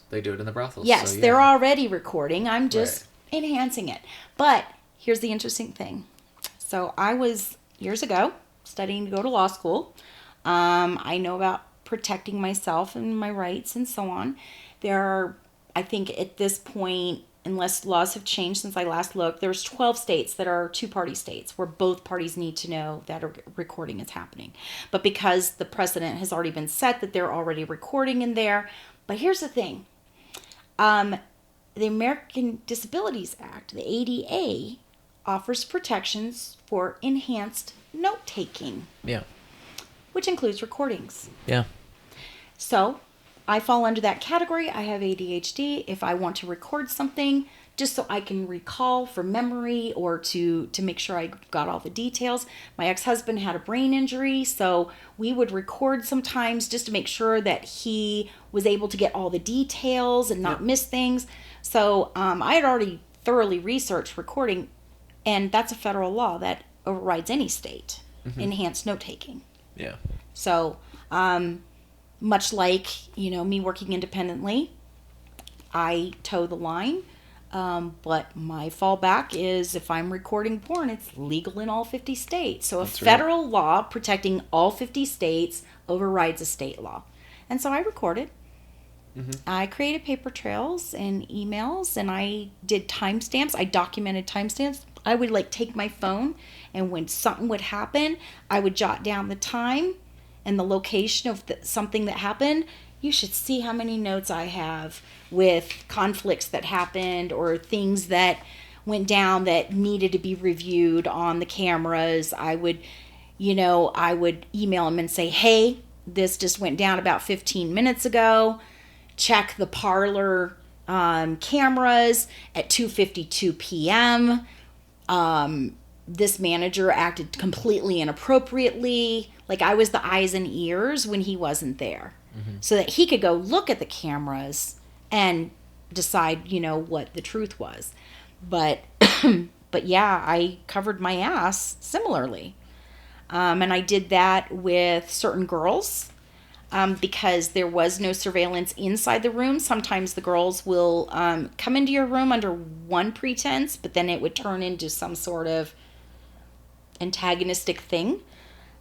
So I wouldn't meet the girls in my room without a door open or whatever. There was always some sort of witness, if you will, to cover my ass. Because I couldn't always count on management. For all I knew, the cameras weren't working or whatever. You know what I'm saying? Sometimes the cameras weren't working. The thing at Sagebrush, I was like, look at the cameras. And they're like, we can't. I was like, I specifically had this conversation at the cashier window, and you're telling me even the cashier window wasn't under surveillance? What the fuck? Right. That's where money is exchanged. Don't tell me cameras weren't working. Either you don't want the evidence to be seen, or you never got the evidence to begin with. So which is it? Right. So, yeah, I challenged a lot of the things that unfortunately happened, but also understand my heart is still in the work. It's in serving the clients. I hold some of my greatest friendships with these girls that I worked with. I love them. I still keep in touch with them. I have huge respect for them. We were going to meet up with one that I've interviewed. Yeah. May, I think. Oh yeah, she and I are best friends. Yeah. We have a funny story about. I'm her legal guardian. When she had surgery, out, she went on off tour, and I went to Colorado to take care of her after the surgery. We were roommates at one point, but we knew each other in Colorado before going out to Nevada. So, she's one of my best friends in the whole wide world. Yeah. They did her dirty. She came in during a slow season, and she was there for 2 weeks, and it was too slow, and they had too many girls, and there was not enough, quote unquote, to go around. She still booked, in my opinion. She actually booked better than I did that particular week. She booked better than I did. But they waited until she had packed out, put some of her stuff on site in storage. She hopped on a plane, went home, then they texted her to say, don't bother coming back. Your numbers aren't good enough. Now, they could have told her, so she could have packed her things differently and brought all her belongings home. But when they did her dirty was when she said, okay, well, what about my stuff? Can you give my stuff to Torrey? They would not let me take her stuff, even with her instructing them to let me have possession of her belongings. So those belongings are gone, lost. She would have to literally go from another state and fly in to get her stuff that she could have just as well packed in an extra suitcase or something. They won't give it back. They won't give it to me. They won't give it to her. She physically has to come there to get it. That's bullshit. Yeah. That is absolute bullshit. Right. And just, if your numbers aren't good, the numbers are because traffic was bad, not because the girl wasn't booking. Mm-hmm. My numbers were worse. That particular week happened to be a slow week for me too. But she booked maybe 1 or 2 more parties than I did. So she technically booked better than I did, but they still let her go. And I told them, I was like, what you did to May was not okay. Yeah. That's my friend. And if you can't give me her stuff that she has instructed you in writing, verbally and in writing, and you're refusing to give it, you're just being an asshole. Mm-hmm. You're being malicious, and this is retribution, and it's not okay. And that was, around the time that I was like, I'm done, I'm out of here. And I took a break. I packed out some of my stuff, left it there. Yeah. They made me physically go get it, that type of thing, which I planned to do anyway. Sure. But when I got there, even though I had not done them wrong, I had not done them dirty, I had always acted professionally, I actually quietly took my break. And then that's another story. Well, when I went to go get it, they would not look me in the eye. In fact, they weren't even going to let me go inside the threshold of the brothel to get my stuff. Mm-hmm. I showed up, we rang the bell, and they wouldn't even let us inside to get our stuff. They were like rolling it out. I said, listen, I have to use the restroom. I literally drove 8 hours to get here to get my stuff. I need to pee. Are you telling me I can't come on site? And they were like, well, let's go ask head boss. And head boss was like, yeah, she can come in. It was the lower level ones that were like, no, we're not even going to let them come in. We're just going to see if that just creates a confrontation, because we would love nothing more than to assert our power and authority. And I was like, let me pee. Right. Like, why do you got to be petty? Seriously. So it's just like, I had never done anything. In fact, I had saved their skin so many times. Like that one particular shift manager, one day she's like, I'm going to miss my bonus if I don't make it, if we don't book another $100. So I was like, I just took $100 out of my pocket and I said, let's just report this as a tip so she can make her bonus. Mm-hmm.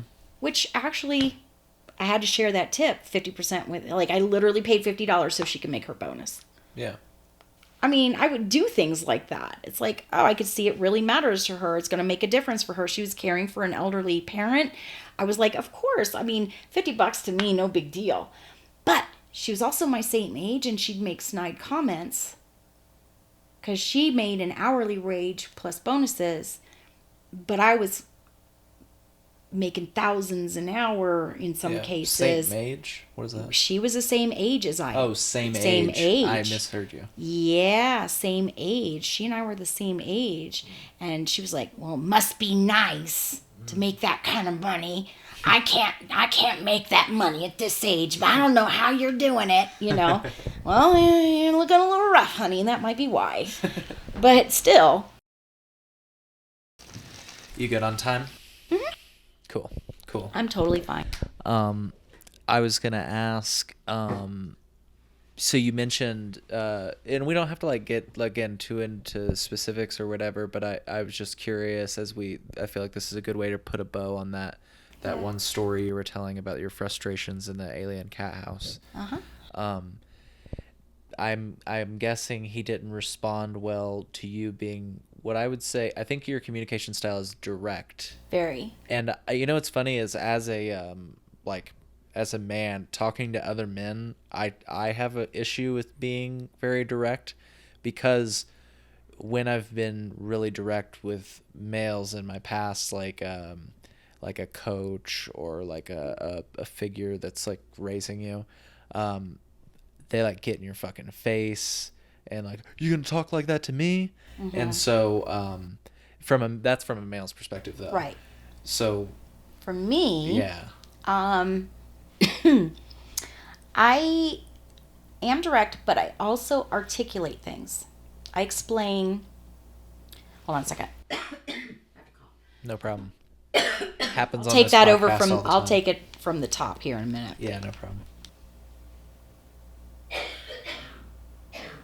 So I was asking you about being direct and in that final meeting. Tell me if you can just touch on maybe how people responded to you being direct. I feel like you're a direct communicator, but then also let's talk about how that last meeting went, and then I think we can start to maybe wrap up with some big picture ideas. Well, the last meeting actually was a few weeks before I walked out. Okay. Understood. So the last meeting was, why don't you like Dee Dee? And I was like, I like her just fine, but I have some issues with her performance and decision making, and she's mean girl, and it's unnecessary and uncalled for. And so the owner said, okay, fine. He said, it was literally 2 days before the launch of our YouTube channel that I had worked 15 different episodes and did all filming, and like we were like crunch time, and he was like, no more YouTube channel then. I was like, what the fuck? I worked my ass off. And it was just kind of one of those retribution, fine. If you can't figure out how to accommodate this problem employee, then I'm not going to do the YouTube channel. And I was like, but when he said that, I just looked at him and I said, okay, because really it's his loss. Mm-hmm. It's his loss. Right. It's a lot of work on your part. Right. Which I can recoup later. Sure. Which I will. Sure. There's that.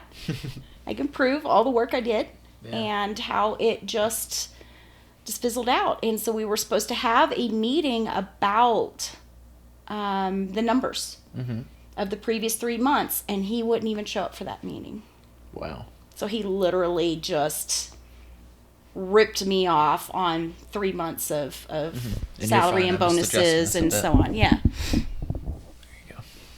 And so, he wouldn't respond to my emails. He basically was done. But here's the thing. I was on to him. I was getting too close to his secrets.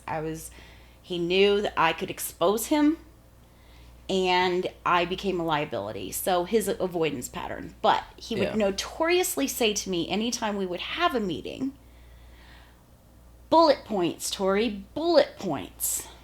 And I said, this is not a bullet points industry. I can't go in and give you one sentence and save time about very important issues. You need to know why it's important, who it's important for, what the consequences would be if you go this route versus another route. What are the pros and cons? So yes, I'm a direct, but I'm a big picture thinker. And I articulate that. And I also explain, okay, this is important because X, Y, and Z. Mm-hmm. This is good for you because X, Y, and Z. This is good for everyone because X, Y, and Z. However, there's some liabilities of X, Y, and Z. In other words, I approach it from every angle. And he was just like, just give me the bullet point. Okay, so I am direct, but I would not parse it down to 1 or 2 sentences. I would explain and educate why you need to know this thing, because he's never been a sex worker. Right. The shift manager apparently has never even had a pelvic exam, let alone done sex work. You know what I'm saying? I'm like, y'all need to get on board and understand how important this is and why you need to take this seriously. Okay? If you choose not to do it, I at least have informed you of all the variables so you can make an informed decision. If that is a decision that you want to make, that's on you. But now we're getting into territory where I'm not going to have my name aligned with improprieties and unethical things, because then my ass is in hot water. And at the end of the day, if you are not taking care of those girls, then we're going to have a problem. Yeah. If you are putting them at risk, we're going to have a problem. And I had a problem with that. Yeah.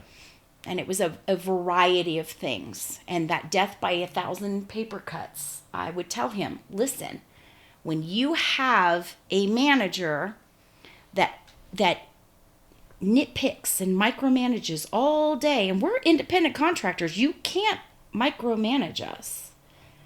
But when you have a manager that knows that you just put your lingerie in the delicate cycle in the washing machine, and while you were in a party decided to help and throw all your lingerie, hundreds if not thousands of dollars worth of stuff we need for our job, right, and put it on the high cycle in the dryer, she knows damn well what she's doing. She is ruining my lingerie on purpose when I can't intercept it.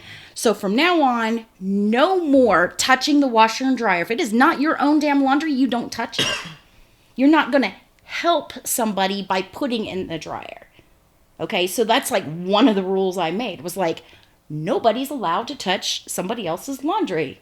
If it's in the way, then take it out and put it into these baskets that are labeled for that. You can get it out of the way, but you are not to process it in any way. You are not to run it in the washer. You're not to run it in the dryer. But when I came out of that party and I went to get my lingerie so I can air dry it and hang it, it was already cooking off in the dryer. Sure. She was like, oh, but I was helping. No. You know damn well what you were doing, okay? So when you're dealing with that backhandedness and so on, like, you had to literally see everything from every angle and every possible form of sabotage to prevent somebody from having that power to do that. Yeah. They didn't like that I could outsmart them. Yeah. And it's really what it was. They were too dumb to be able to outsmart anybody. So like when the one manager got fired because she was caught on camera sending people to this one girl's room and not doing lineups and stuff, and basically saying, oh, well, Tori's not here today, when I was. But I wasn't there to overhear the conversation. When that review of all the surveillance footage and so on revealed what was going on, I'm like, see, I tried to tell you. I tried to tell you something fishy was going on, couldn't put my finger on it. I knew that the other manager was talking smack about me and misaligning conversations and stuff, and I would just say, go check the cameras. To the point that I had timestamps in my phone notes and everything of shit that went down that may come back Right. later. And I'd go, oh yeah, you're talking about something that happened last Tuesday? Hold on a second, let me get you a timestamp. You can go review the cameras. I had to cover my ass all the time. So they were too dumb to like really fully execute these manipulations, because I was outsmarting them with the timestamps and documenting things. And in the case of, you know, like the text that accidentally got sent to me instead of the owner, you know, like, there's my proof. It's like, y'all are dumbasses. You really are. Like, you can't outsmart a hoe. Seriously, we're smart. Yeah. Like, you cannot outsmart somebody who is a sex worker. We've been hustled. We've been manipulated. We have dealt with so many people in our lives from childhood all the way up. Yeah. That have done us wrong. So we're always going to be CYA and so on. But we're pretty damn smart. Yeah. And I want to get back to that. You are brilliant. And I'm not I'm Thank just you. saying that to you because, like, in many different ways, you are brilliant. You've shown me in many different ways. I mean, you sent me a picture of the White House. You at the White House. Yes. We can display that right now. I guess I'll add that in post production. But you obviously know what you're doing, and you've talked about your education in past episodes and stuff. So I want to get back to that, but I just wanted to make sure I got to. You said I wanted to give you the opportunity to tell the story. You said you quietly took my break. That's another story. Did you want to tell that story or? I quietly took my break? Yeah, I was trying to. I wrote that down. When I left Sagebrush? Are you talking about that? Yeah, you're like, that's another story. And I'm only bringing it up in case you wanted to say yeah. So what happened was, yes, thank you for bringing that back around. I listen. So, yes, you do. You're good at what you do. I just have to tell you that. Thank you. You're brilliant, too. So, I appreciate your kind compliments. Yeah. So what happened was, shit was going down at Sagebrush, and I was just like, you know what? I need to step away from this, okay? I don't need to be marinating in this stress. Mm-hmm. All this he said, she said, people not doing their jobs, people not caring, whatever. I need to step away. And I literally had been working full-time on site for months by that point. And I said, it's time for me to take a break. And they're like, but, and I said, no buts. Yeah, like I have literally been working my ass off for months. It's time for me to take a break. And with everything that's going on, I'll just come back when the dust settles. So it's all the same to you. Count me out for a week, but I'll call you in a week and let you know. Because I need time to think. I need time to contemplate. I need peace. I need to be out in nature. I need to not rush anything right now. So I'm gonna go and I'm gonna have a road trip. I'm gonna go with one of my coworkers. We planned like a photo shoot with a photographer out in Utah. Like we had this all mapped out. Okay. So we hit the road and we were in no hurry. We literally only drove a couple of hours and then we stopped for the night. Okay. We were not in a hurry. And so we stopped, I think in, oh God, what's the nuclear area? The Area 50. No. We were right by Area 51. I don't know the nuclear. I'm sorry. And I should, because I just talked to somebody about the nuclear energy subject. I'll think of it here in a minute. Yeah. My brain just went boop. Anyway, it's a military installation, and we stopped the night there, you know. And then we went further down the road, and we stopped at an old brothel that had been converted into a bed and breakfast. Stayed the night there. So by the time the third day, we still hadn't even gotten to Vegas yet. Okay, we were going to stop in Vegas. Well, word got out that, because we were posting pictures online of where we were going and what we were doing and all the adventures and so on. And so the girls were watching and they were like, oh, they're heading down to Vegas. They could see our route based on the locations we had stopped at.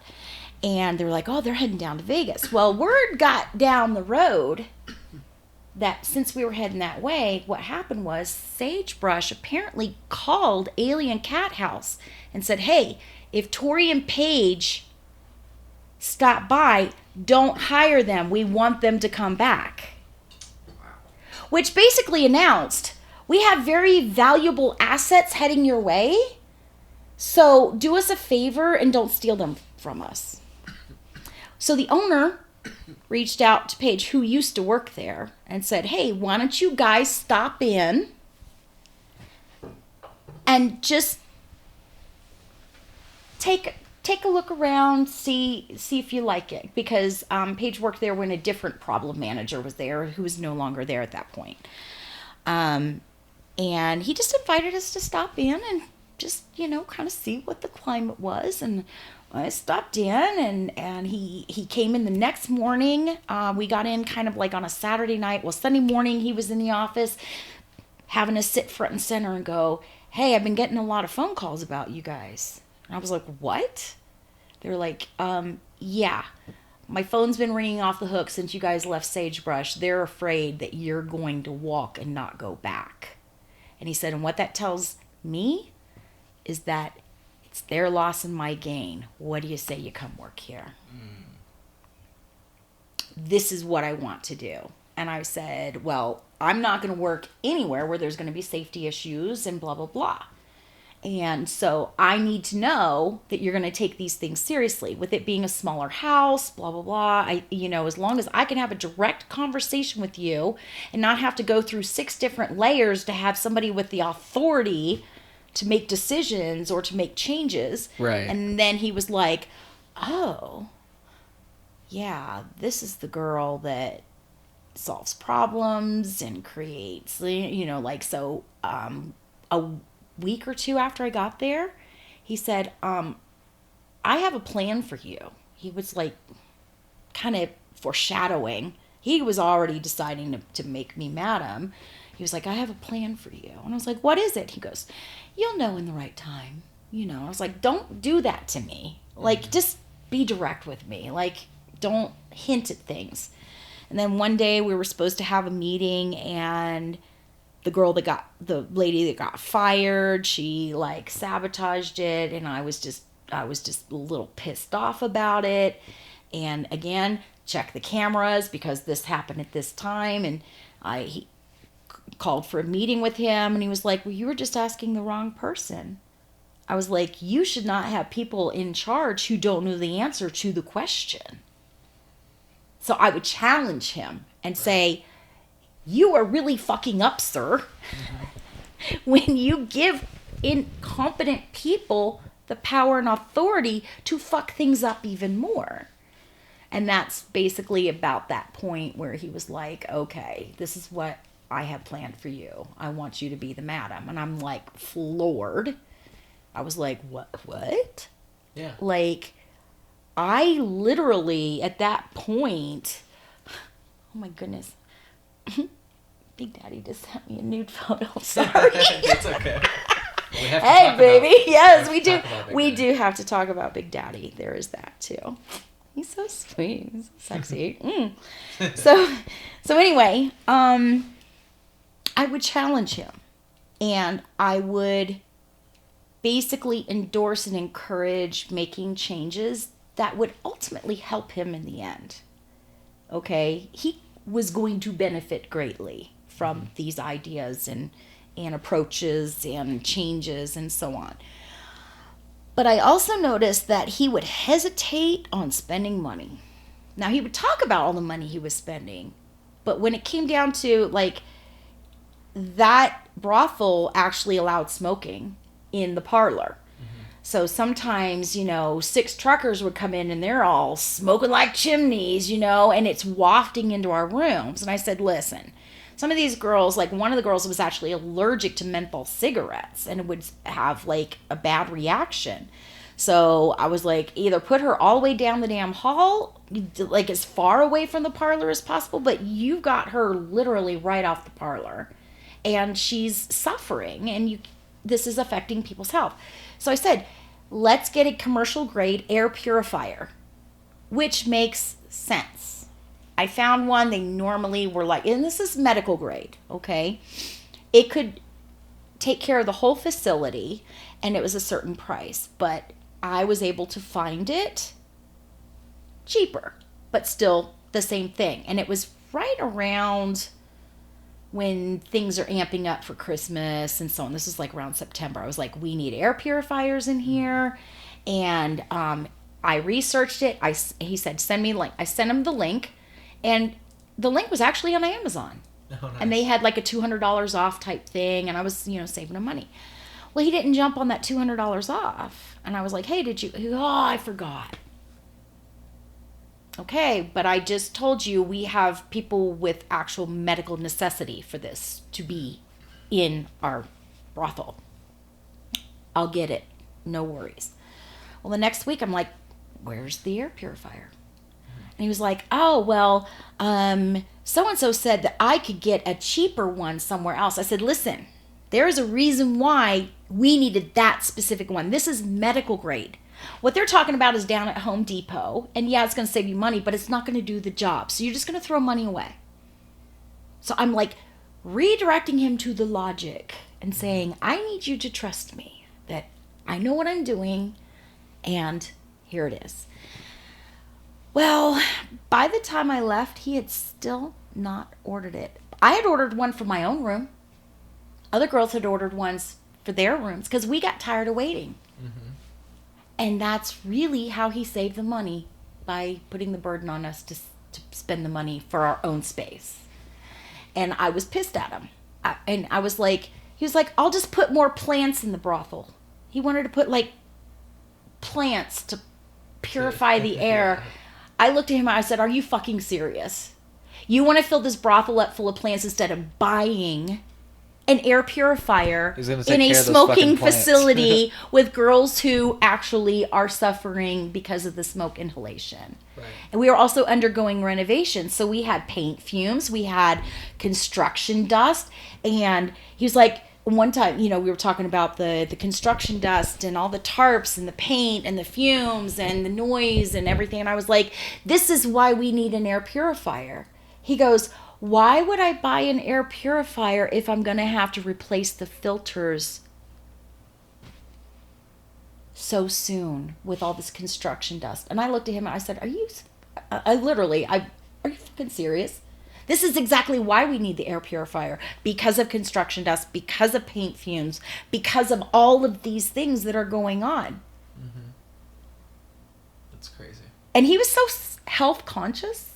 Like, he was all about eating naturally and working out, and like he would tell us how to get rid of migraines by soaking almonds in water overnight and eating only 3 of them. Like, it was like weird shit, right? He was like Mr. Health Guru. Yeah. Okay. Without getting too specific, this person was very successful. Am I wrong? Oh God, multi-millionaire. Yeah. Multi,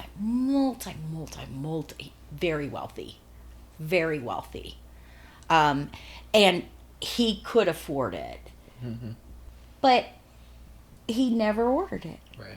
And we never saw the plants either. So there's that. Yeah, and it's like... It was just lip service. It was just to, okay, I'll do it. Right. Okay, well, I'm not doing it because of this reason. Or I'm not doing it because the filters will clog up faster if we do it during construction. Yeah. It was stuff like that. It's like, if you can't take care of your people...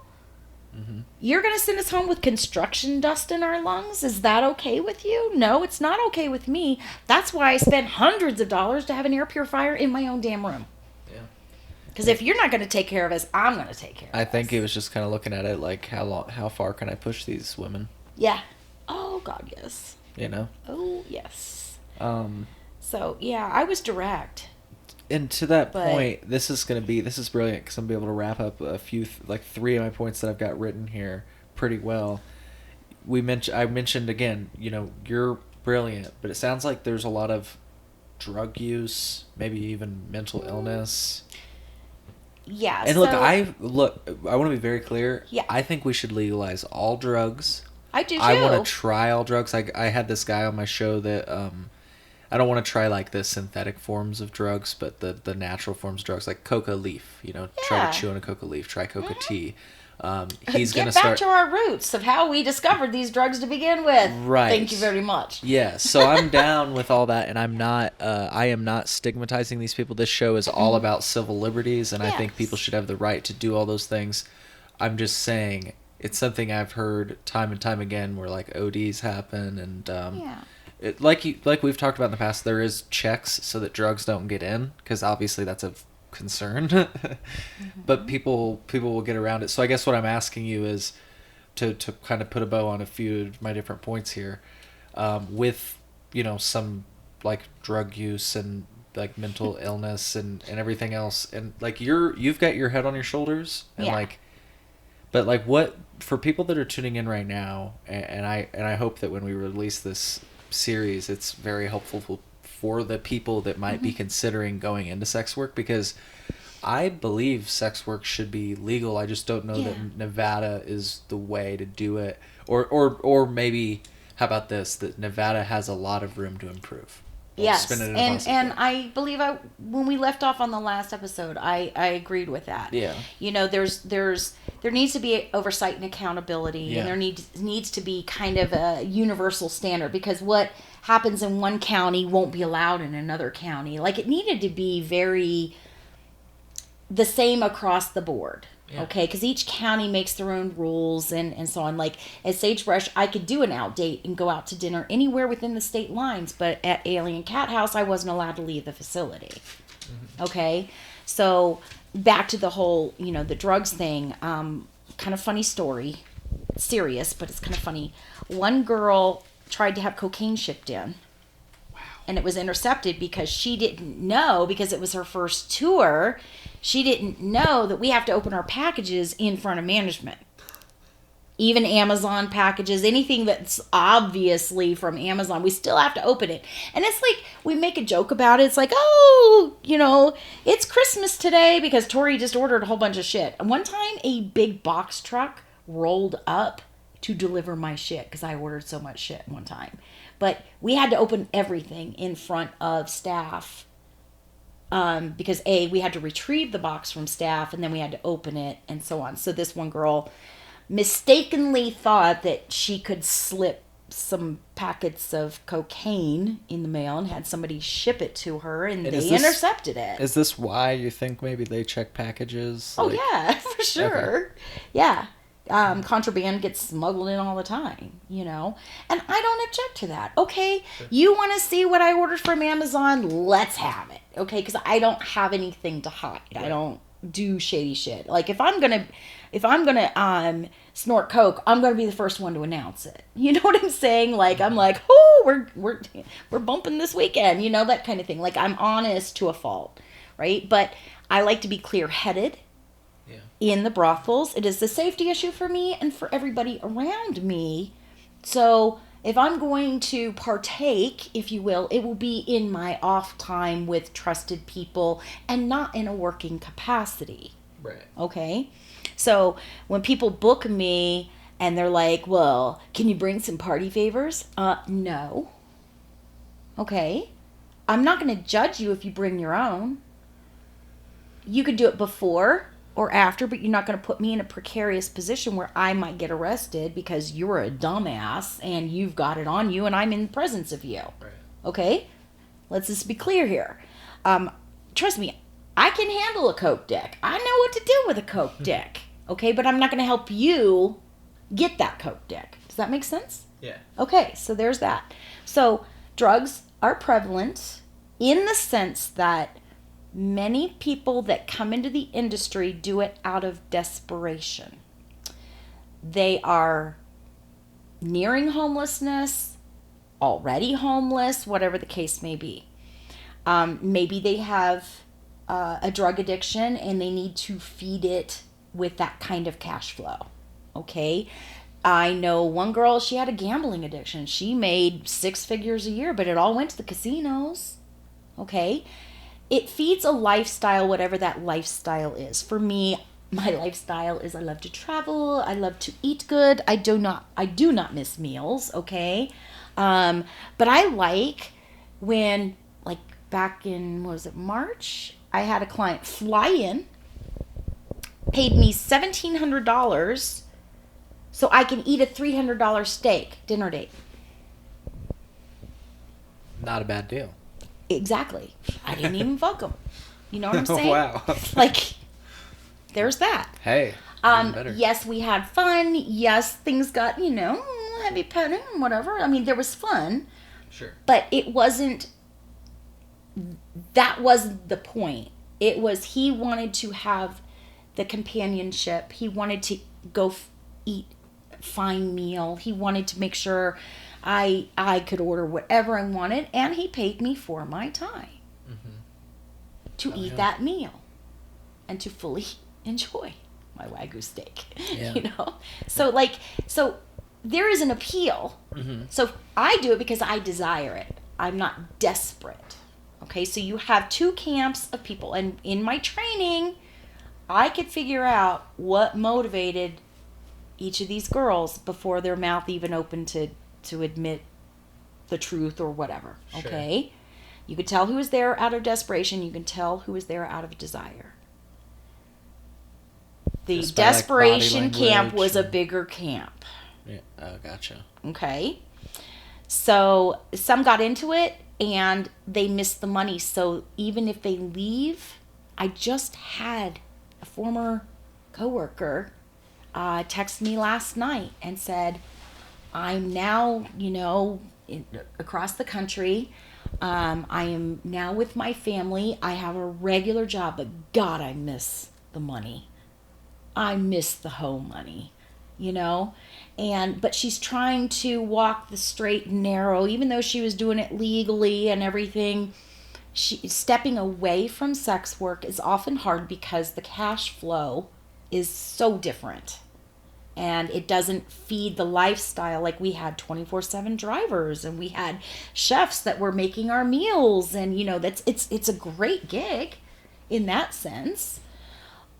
But not everybody can survive it. And some people, I witnessed one girl who had been in it for years. She was one of the top bookers. I'm not going to say her name, and I hope nobody who watches it can make any associations, but I literally watched her lay on the floor crying about how she hates this work and can't stand to do it another day and was suicidal over it.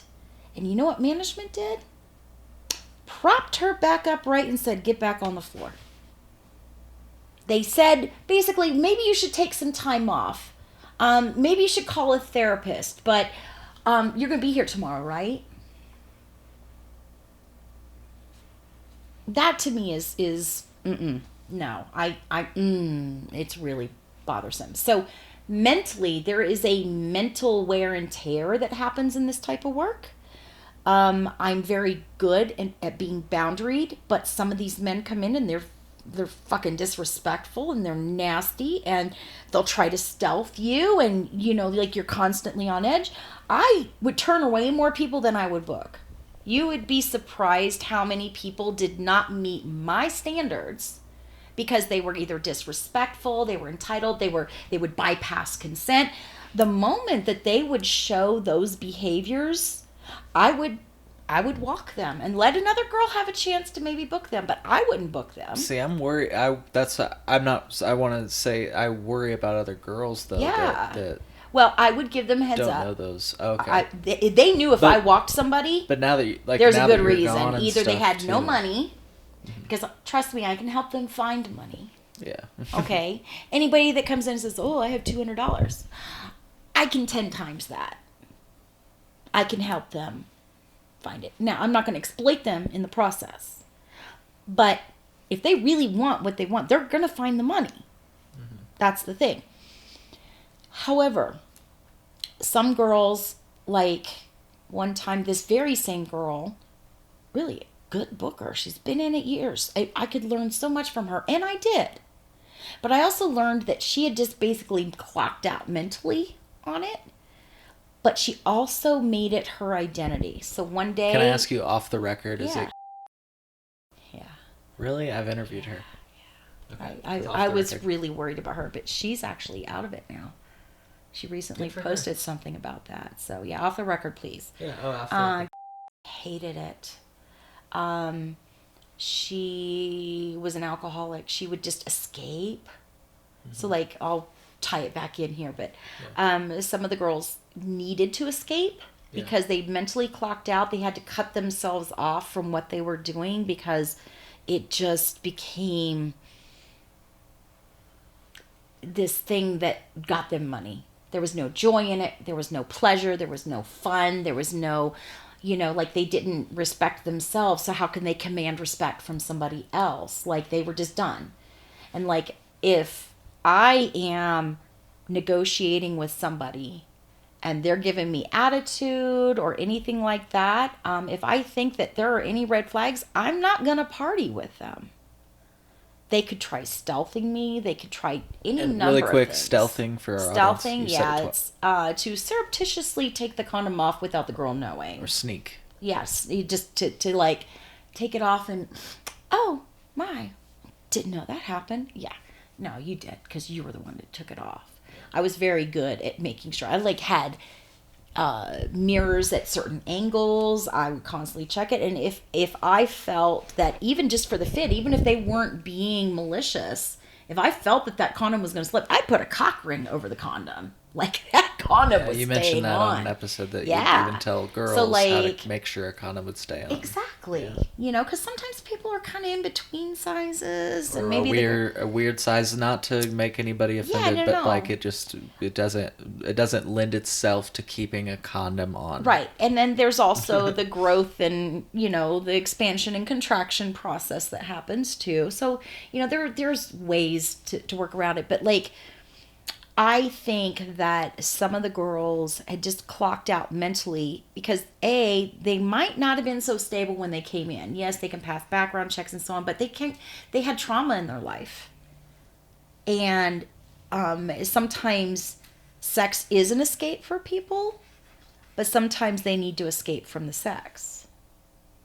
For me, I operate from desire. So the sex I have is always fun for me and for whoever my client is, or clients in the case of multi-person parties.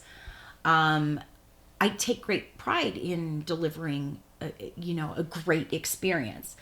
But that's not to say, you know, all age aside, like if I were doing this for 10 years, I might feel a little differently after doing it for 10 years. But like I came into this industry and in under a year became a madam. That's, you know, it's exciting and exhilarating for me to do what I do. It's very fulfilling.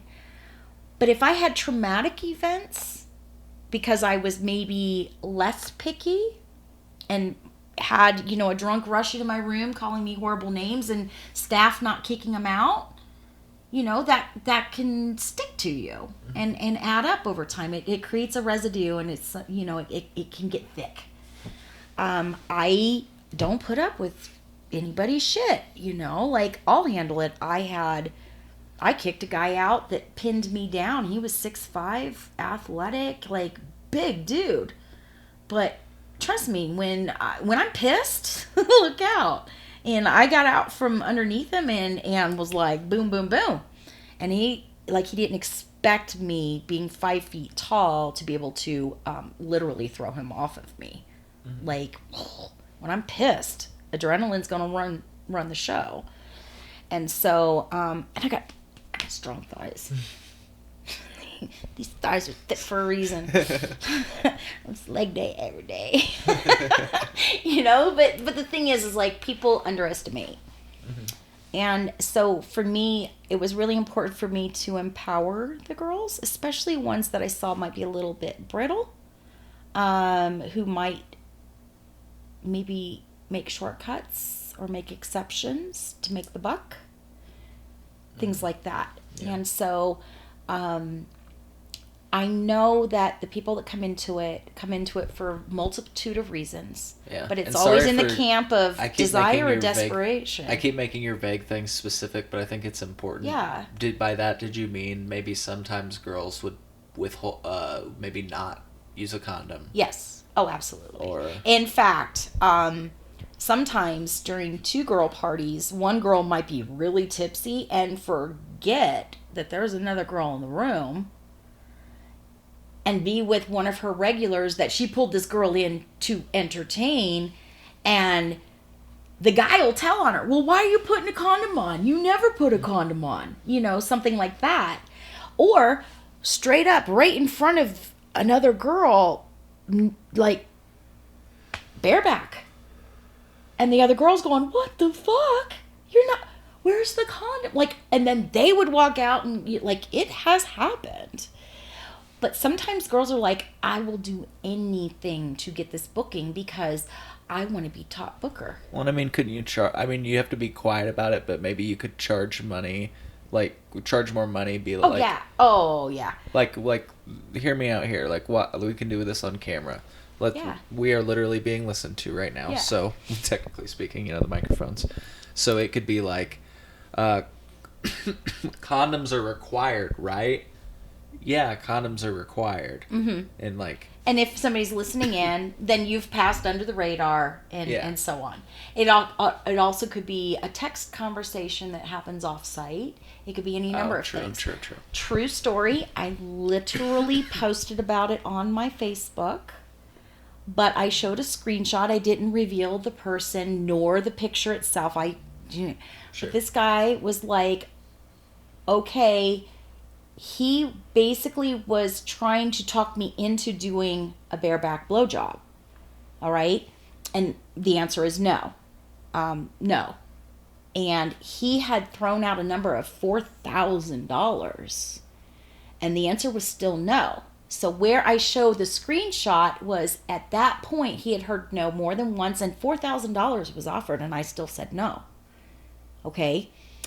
So he thought, well, maybe if I show her my cock, she might want it. Okay? The unsolicited dick pic. And got, pardon the pun, he got cocky. And he said, well, mine's probably bigger than anything you've ever had. I can assure you, and sir, if you were watching this, that laugh emoji, you could not hear me laughing how hard I was laughing because, oh, trust me, I've had bigger and have bigger.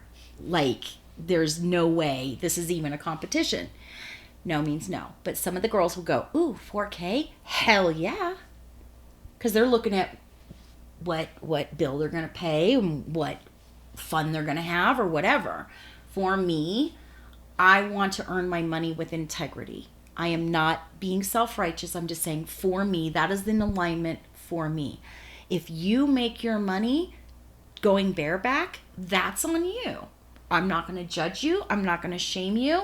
Every single sex worker doing what they do deserves respect, and I will be the first one to give it. Okay, I respect that.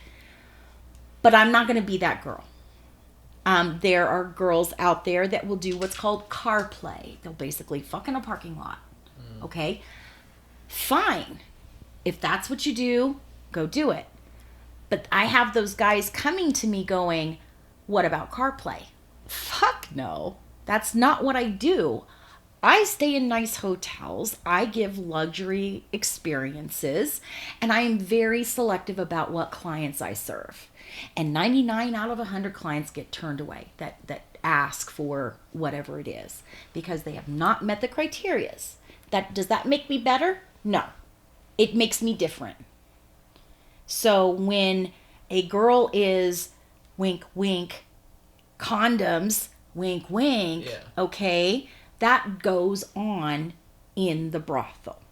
I've been witness to it. I have seen the aftermath of it. I have seen girls that like are freaking out because a condom slipped or broke or whatever, and they take that super, super seriously, and they are panicked because a condom broke, all the way to girls who like, oh, what do you mean show you my condom supply? Because I would get suspicious of girls that were not buying condoms. Right. Right. I could see what the condom supply chain was and go. And one girl worked a whole ass week with no condoms. And how did she manage that? And because they receive packages, yes, that they're not like getting a mail delivered. Correct.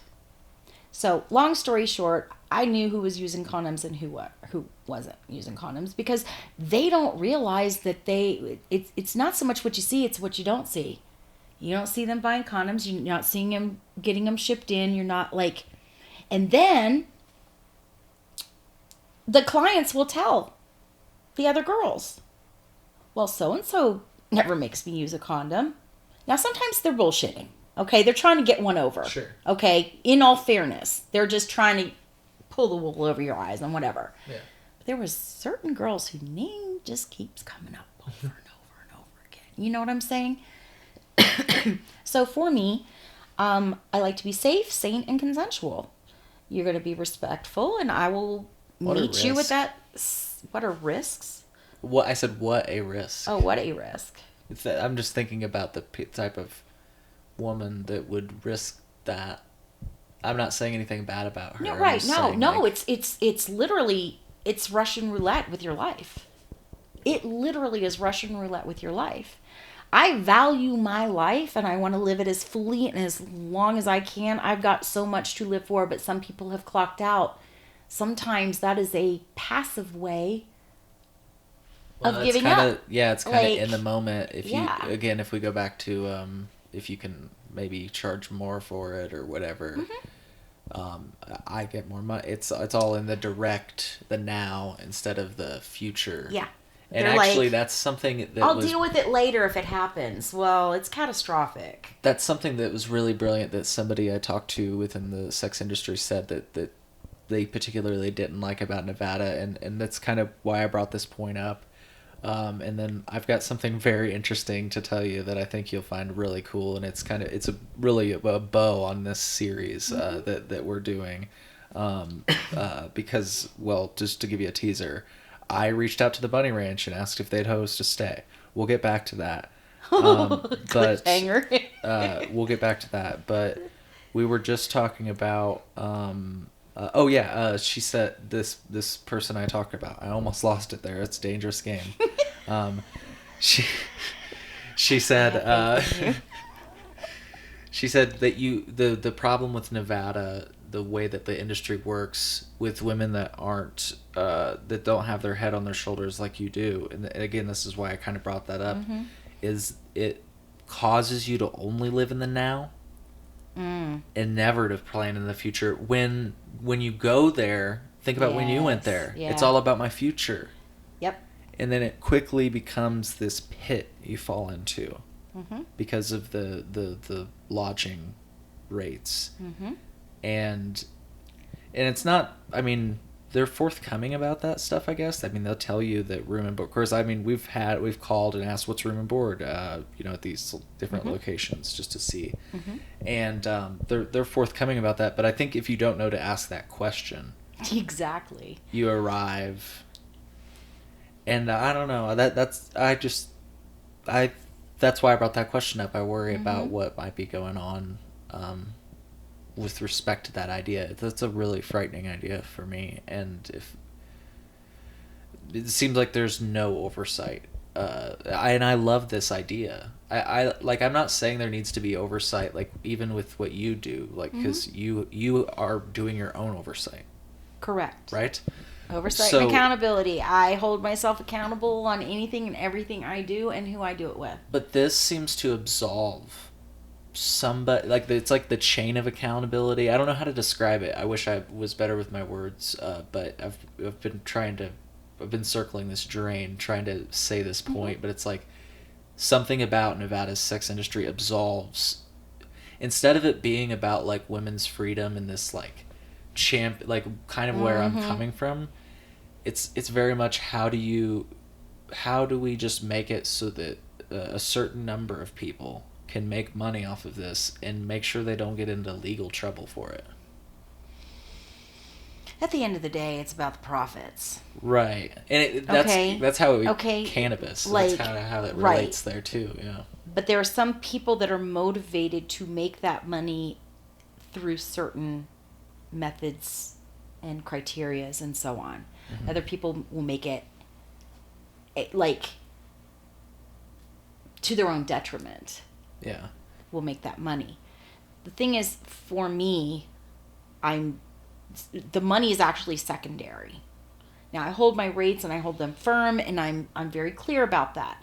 If your budget doesn't meet what, say, my hourly rate is, I will figure out a way to provide an experience for you. It just won't be the full experience. Sure. It may be something a little more scaled down, less time, whatever. I can wiggle things around so you walk away with a smile one way or the other. I just manage your expectations. Okay? Right. So I'm not going to shame you if you come in with a low budget. Okay? But when I tell you what my rate is, and you say, well, I think you're only worth half. You don't even know me. Yeah, you know your own worth. Okay? I have clients that will gladly pay double if it meant they got to see me again. Plain and simple. But the thing is when, and again, I posted this on Facebook the other day. An example. The guy knew my price. Now, he wasn't expressing a lack of funds. He just felt I shouldn't charge that much. Big difference. He's like, well, you should charge this much. And I said, no, I'm sorry, you can't afford me. You need to either come up with that, or we can work something. He was like, we'll meet in the middle. I said, no, you know what? I have already taken you off my schedule because you want to insult me by lowballing me. So good luck to you. Basically, it's like I'm bless and release, bless and release. So there are people that would save every last penny to come up with the bare minimum to have 15 minutes with me, and would do it once a month and come in every month, and they would scrape and save and so on. Those are the people that I'm going to give extra to. Seriously. Yeah. But the ones that are like, eh.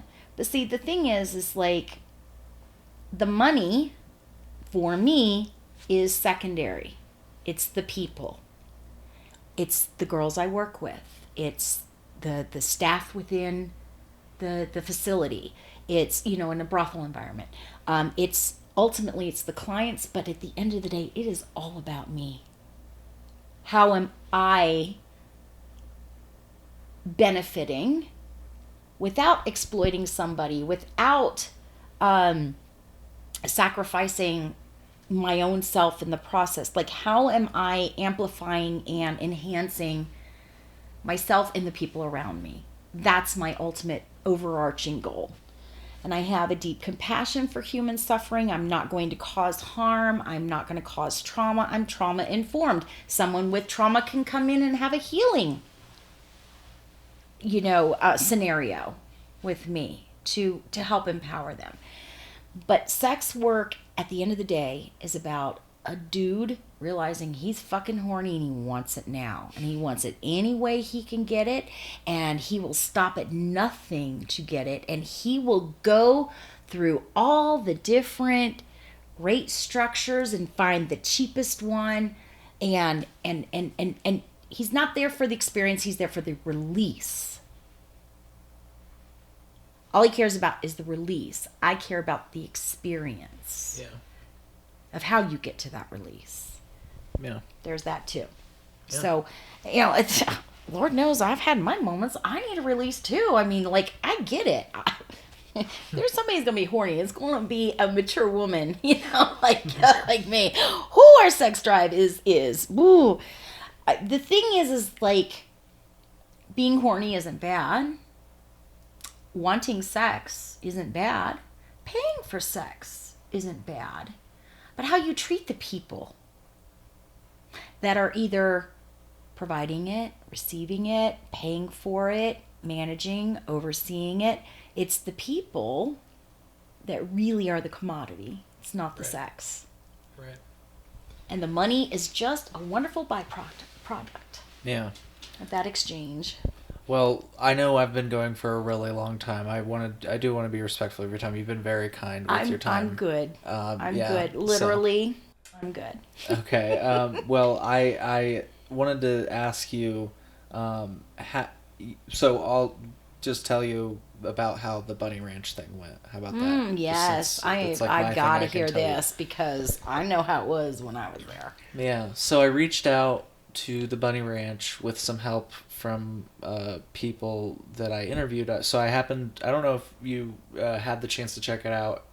We'll be releasing it for free, as I just told you, as part of this new show, The Cole Memo. But I connected with the person that cooked Dennis Hoff's last meal. I connected with a manager. She was the shift manager. They called her the handler. I believe she was featured in Cat House. You just kind of see her hand. She'd be like counting cash. Yeah. Sure, that's what she mentioned, I think, in my interview.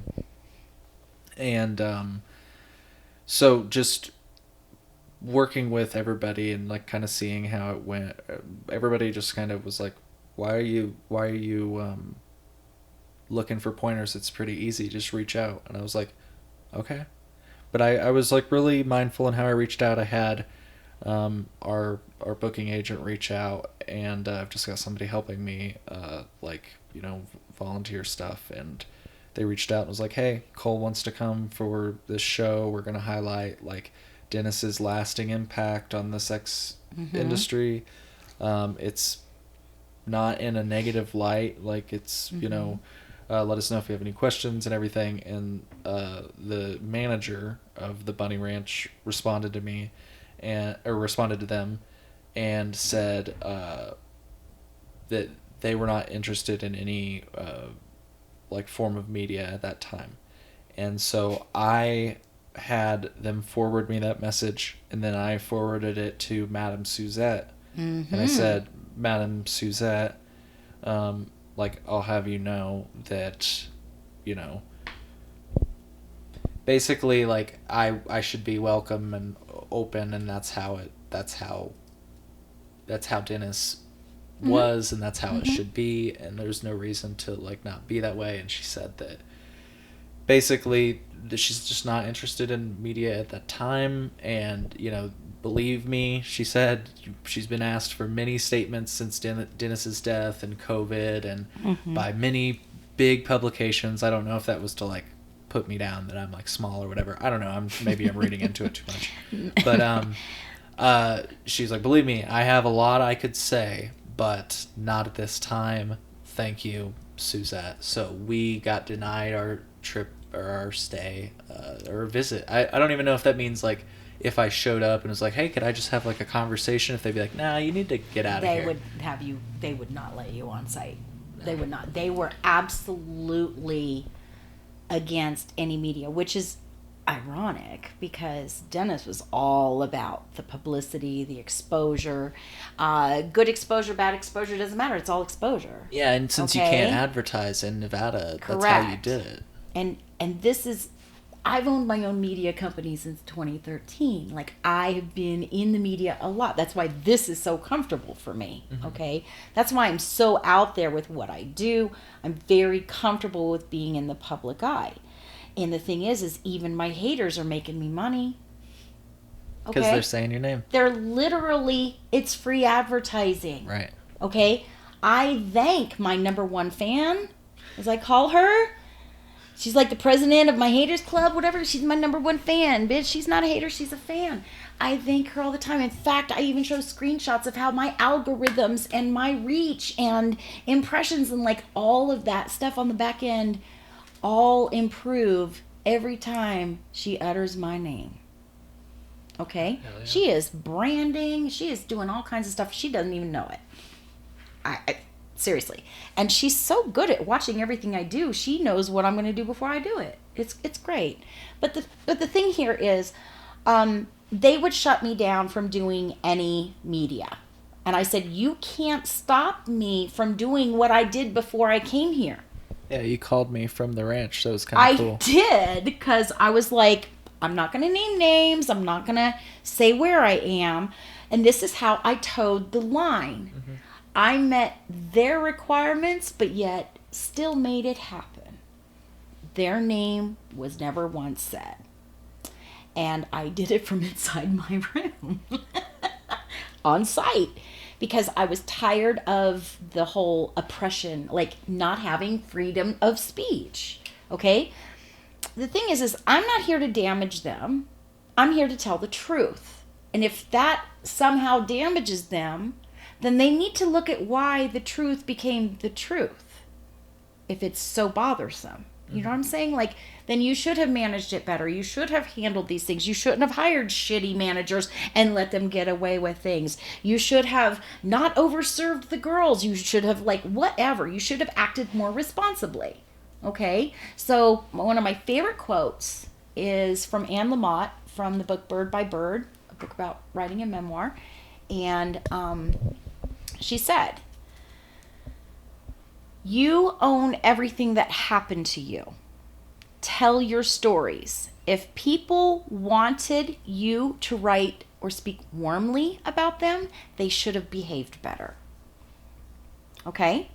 So someone who does not want media has something to hide. They fear the loss of money. They fear a loss of reputation, and they are still, in all due respect, you know, I never met him. He passed before I came into the industry, but I've heard some pretty telling stories about him from people I trust to tell me correct information. I've also heard some stuff that's like, there's no fucking way, like rumor mill. But the thing is he liked to exploit the media and to benefit and profit from it. And so to this day, that network of brothels and those that are in charge are afraid of media. And that tells me everything I need to know. Because anybody that gets media, good or bad, will have eyeballs on them. And that's when they can shine and act right and show a new and improved whatever. But they're not doing that. Mm-hmm. That costs money. That might take effort. That might need to... So here's the thing. When I left that network and went to Alien Cat House, I was given full reins on, like launching a YouTube channel and so on.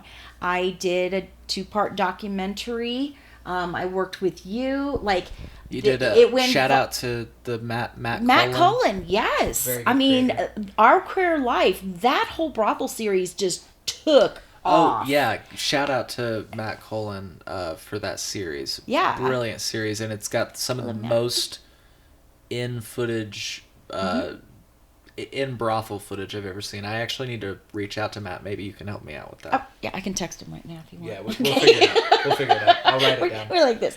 Anyway, the thing is like those that came in to have these interviews, you, Matt Cullen, and so on, did such a great job that should have flipped that network into maybe if you can't beat them, join them. Like, they saw my episodes go viral. They saw at the brothel people coming in going, where's Torrey? We wanted to meet. We saw her on the documentary. We're just here to shake her hand and give her a hug, whatever. There, like, it generated traffic. It generated conversations about sex work. And if you are going to be profiting off of sex work, you need to be driving the narrative of what sex work really is.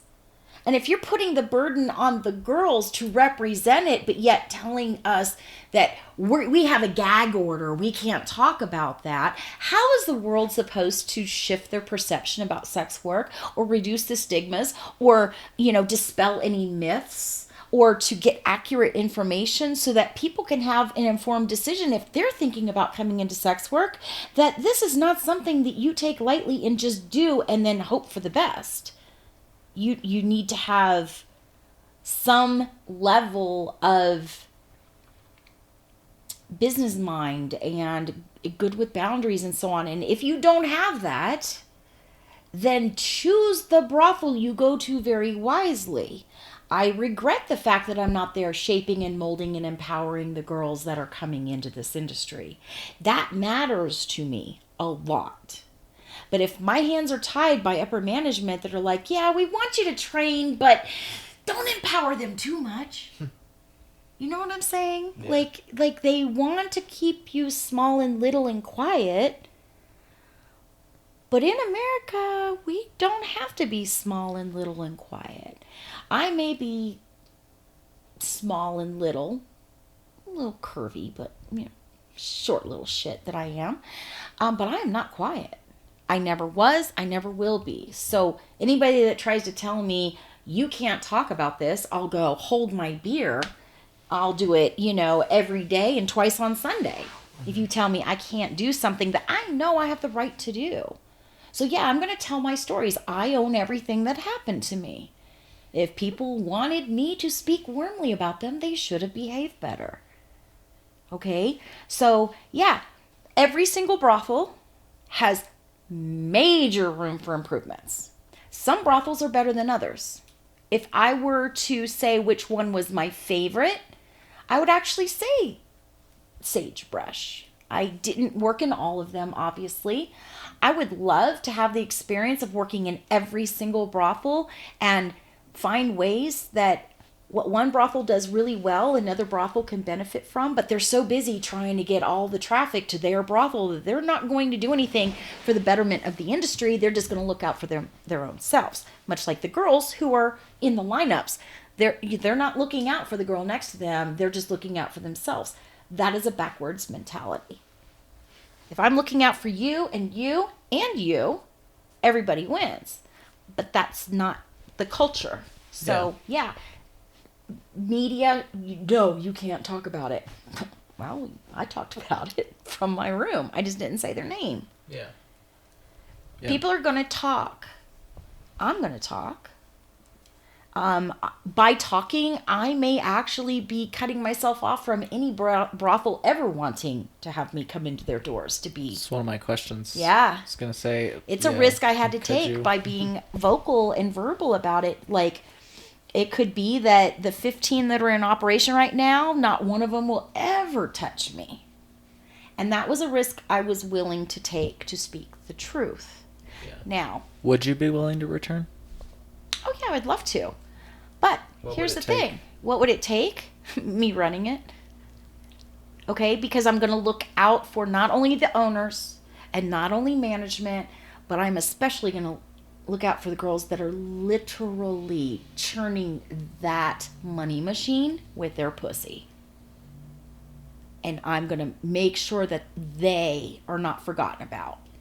But I will do it in a way that benefits the greater good and everyone involved. I'm good at that. I really am. Okay? I'm always looking at the big picture. I am not excluding anyone from this abundance mindset. Mm-hmm. If I'm winning, you're winning. And if he's winning and she's winning, we're all winning. Like, literally, I want everyone to win. I want everyone to win. Yeah. And if I can't have an influence on how people stay safe and how people stay honest and how people don't get exploited, or that if a really bad situation happens, that we can all learn from it and grow from it and maybe modify things as you go. I'm about change for the better. But I also know that much like what we just talked about today, I told you little episodes of what happened inside the walls of the brothel, and it boils down to safety and the fact that exploitation actually does happen in the sense that they're exploiting the very people that are making them the money. That's not okay. Yeah. It's not. Yeah. So I am doing the independent thing simply because I don't have faith unless I open my own brothel that I will find a brothel that will be 100% on board with that big picture thinking. Do you think that's possible for you? Do you think that's in your future? It is a goal. To be honest, it takes a fuck ton of money. Okay? And really good location. Like, I was actually waiting for a brothel that was slow to reopen after COVID to reopen because they were talking about having me like co-madam. It's still not open. And guess what? I'm not going to work for an owner that can't get his shit together, who's going to say, oh, next week. No, you're disrespecting my time, and I'm going to go in a different direction. Like, I can't respect somebody who just wants to string you along. If that's the best foot that you're putting forward now, what's it going to be like later? You know what I'm saying? Like, you've already shown me who you are. You're someone that just has zero regard for the fact that people are kind of waiting to get started, and you're just, whatever.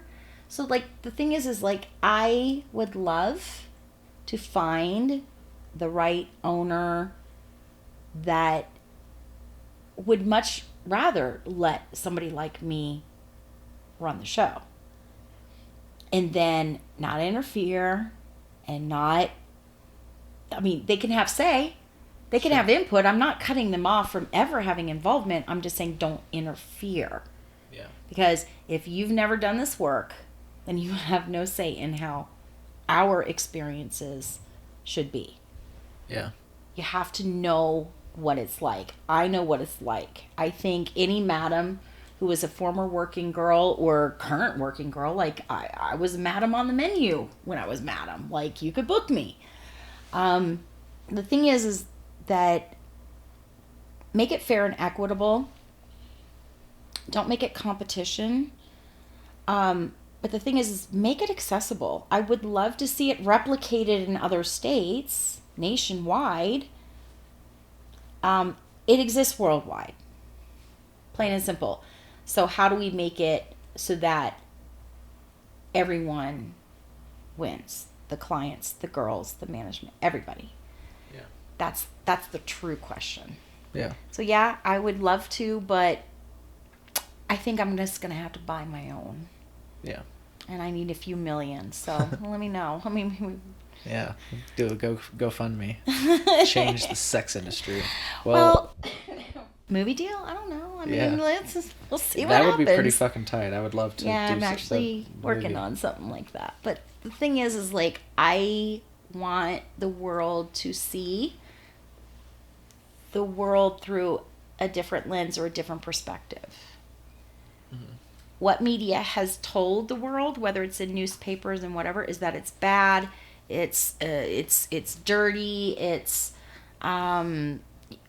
just horrible things, and it's not. It's been the most fulfilling career I've had, and I've had a lot of different fulfilling careers, but this one matters the most to me. Yeah. I'm just gonna do it solo until I can buy my own brothel. Yeah. Well, I've got three more questions for you. How would you say the market is? You said it's slow. Does it just swing? Is that a hard question to answer? Okay. Well, the economy does affect it, but sorry. See, Siri, you stay out of this conversation. Mind your business. Okay. When COVID hit, it obviously shut the brothels down, 100%. But sex work was still happening. Despite quarantines, despite mandatory 6 feet apart, sex is happening. Mm-hmm. So the demand is always going to be there. It's the finances. So business is really good when people are getting their tax refunds. But business is really bad around Christmas time. Unless you're a single guy who doesn't have a whole lot of family, who doesn't want to be lonely, and you have enough money to splurge, which is a very small subset of people. The single guys actually boost business during the holidays because they will spend anything not to be alone. Father's Day, dead.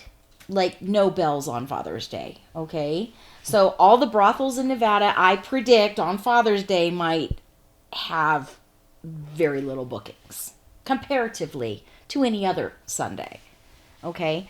So yeah, the market fluctuates based on economy and so on, but it is recession proof. It is quarantine proof. It is like something that you're going to find some form or fashion of sex work somewhere at all times. Mm-hmm. Whether it's in a brothel or whether it's in a back alley or whether it's in a nice hotel room, it's happening. Or online. Online. Yep. From a nice virtual. Hotel room. Yeah. I don't know. But yeah. Exactly. Yeah. I can be camming from here. Yeah. So, my last two questions, and I'll throw them to you at the same time. And if it's even, if it, whatever, take these questions however you want. What was your worst memory, and what was your best memory in Nevada's sex industry? Oh, that is such a loaded question. That's what I Worst do. memory.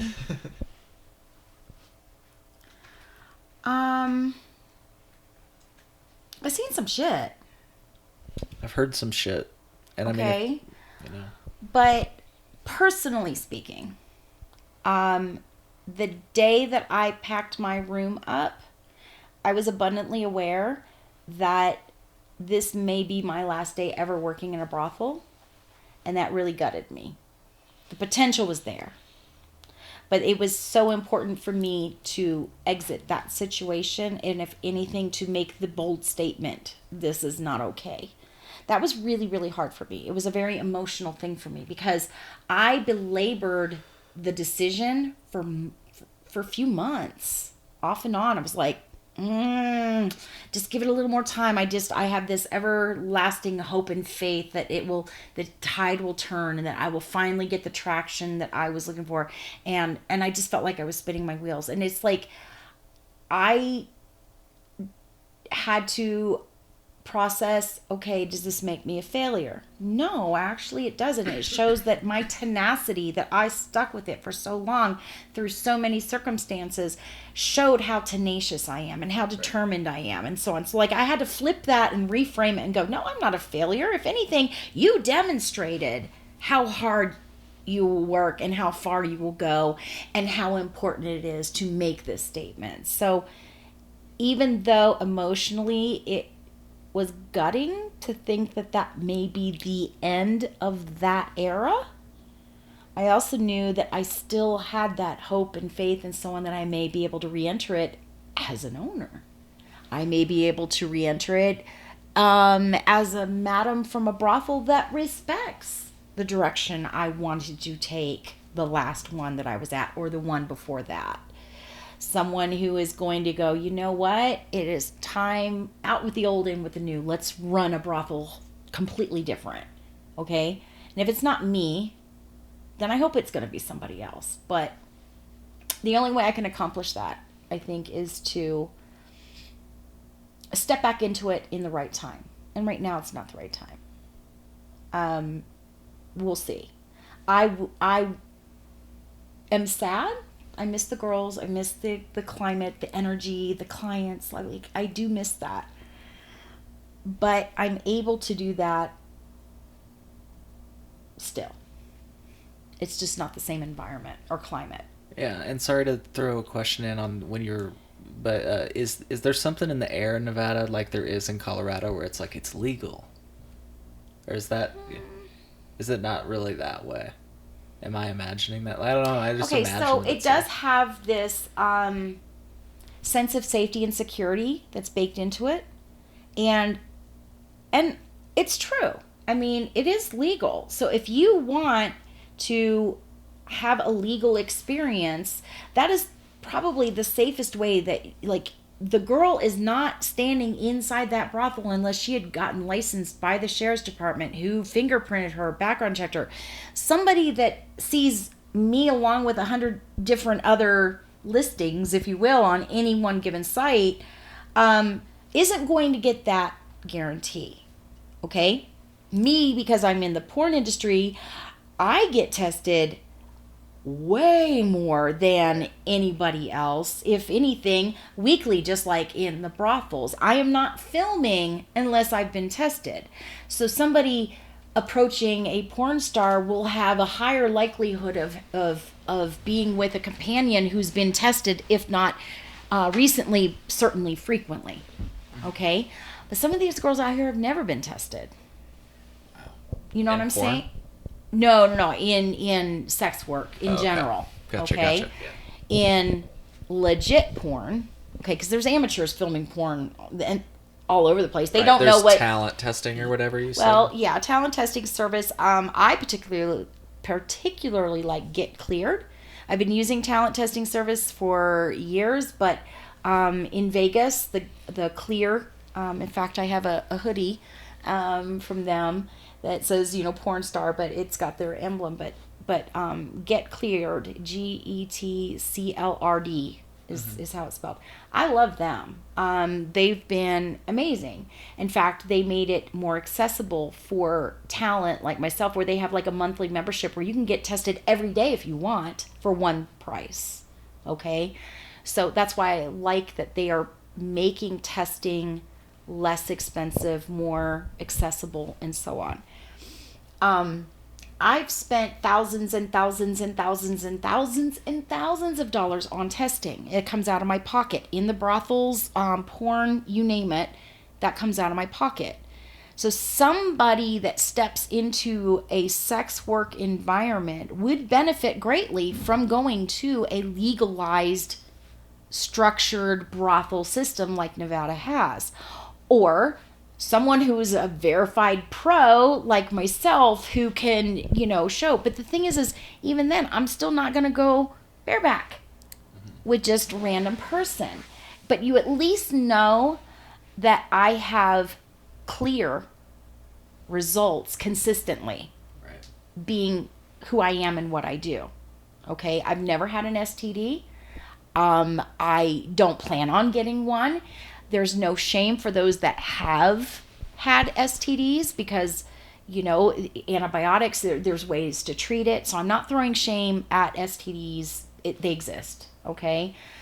But there are girls out there that are literally infected and are infecting people. And if you are trying to get an experience with no protection, you're not going to get it with a porn star, and you're not going to get it in a legal brothel. So they're going to go to the risky subset of people. I will say this though. I can do more with a covered blowjob than most people can do bareback.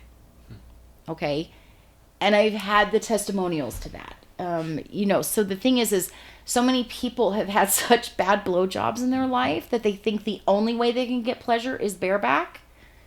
I have a whole different way of doing it, and people see different times and dimensions and everything. Like, one client recently was like, I wasn't seeing stars, I was seeing galaxies. He was like, I have never had anything as good as that let alone with a condom on.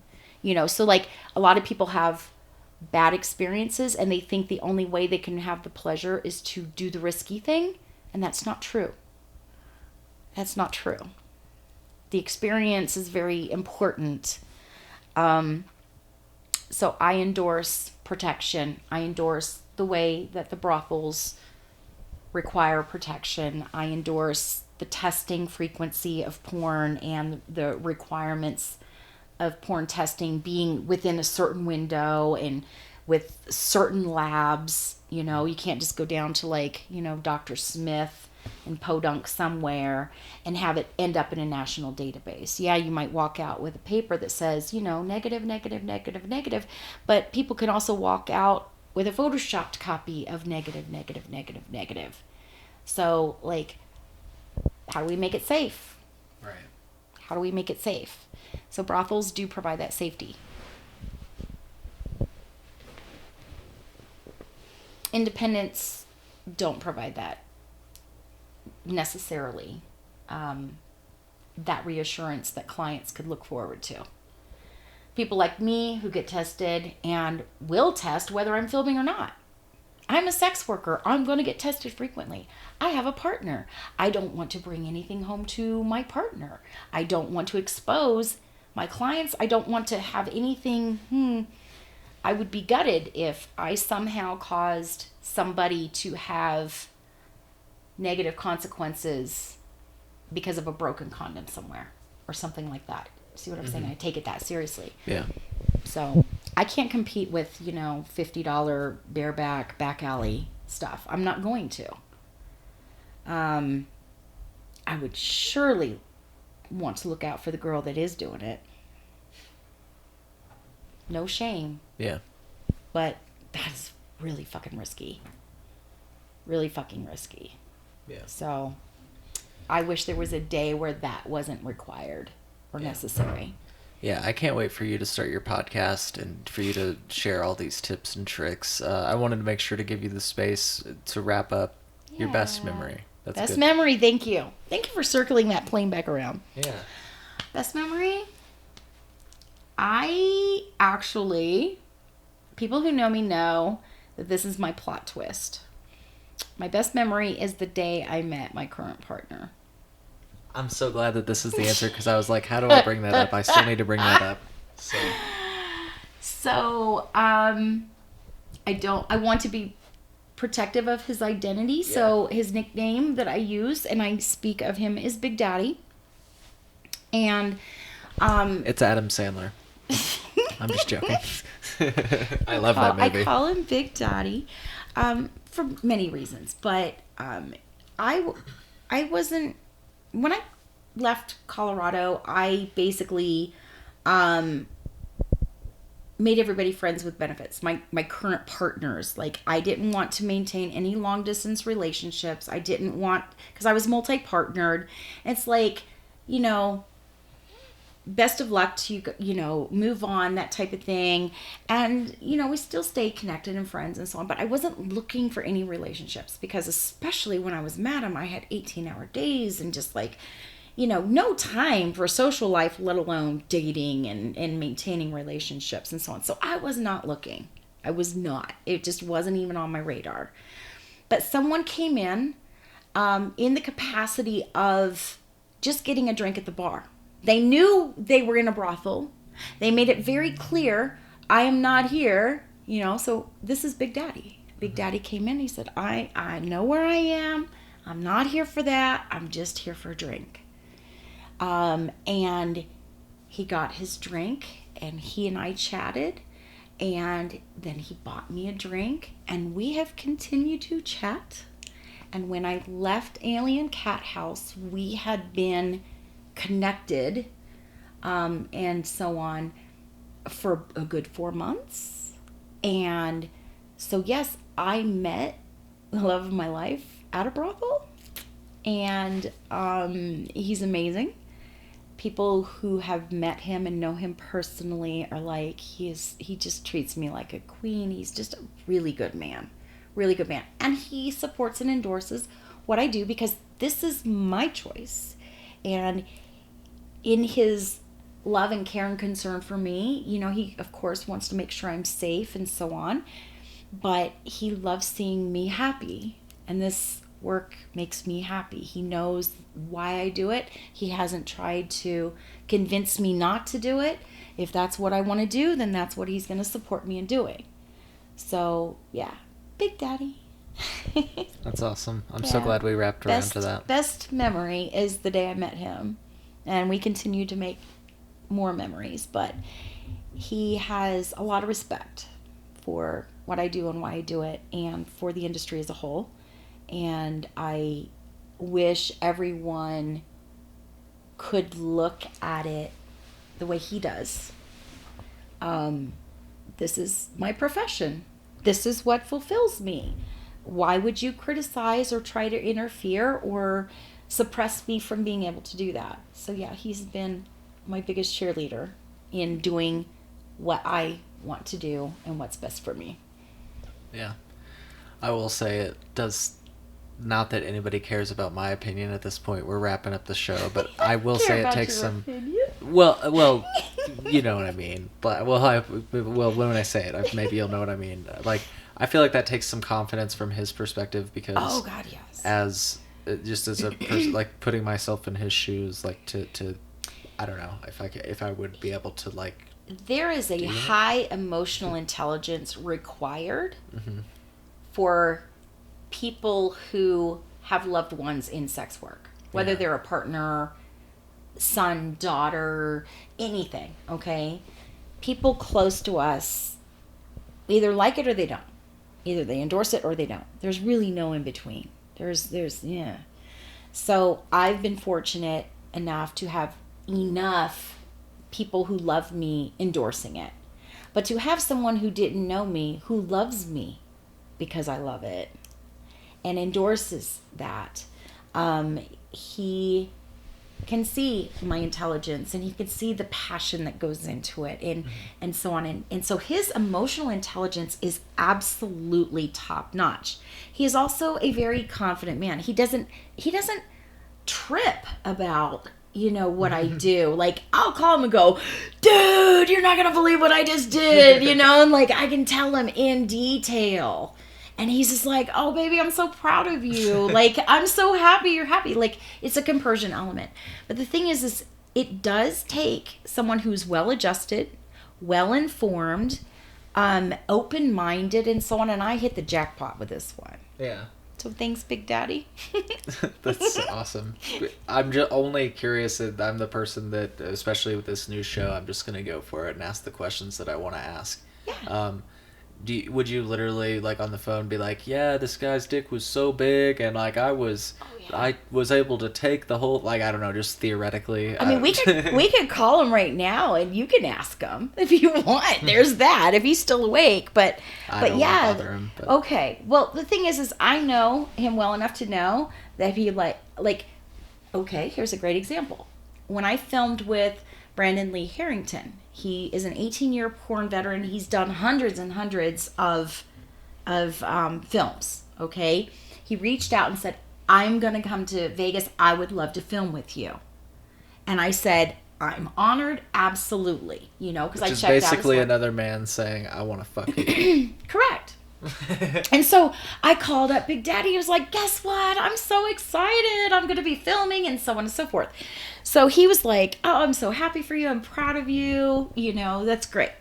Well, then filming day, I filmed the scene and there is actually an outtake on my Pornhub. I recently uploaded it in the last couple of weeks, but it's basically the camera is rolling. And by the way, it's June 16th, 2023. I don't think I said the date for the record. Oh, yeah. But anyways. So a few weeks back, I posted this clip on my Pornhub account.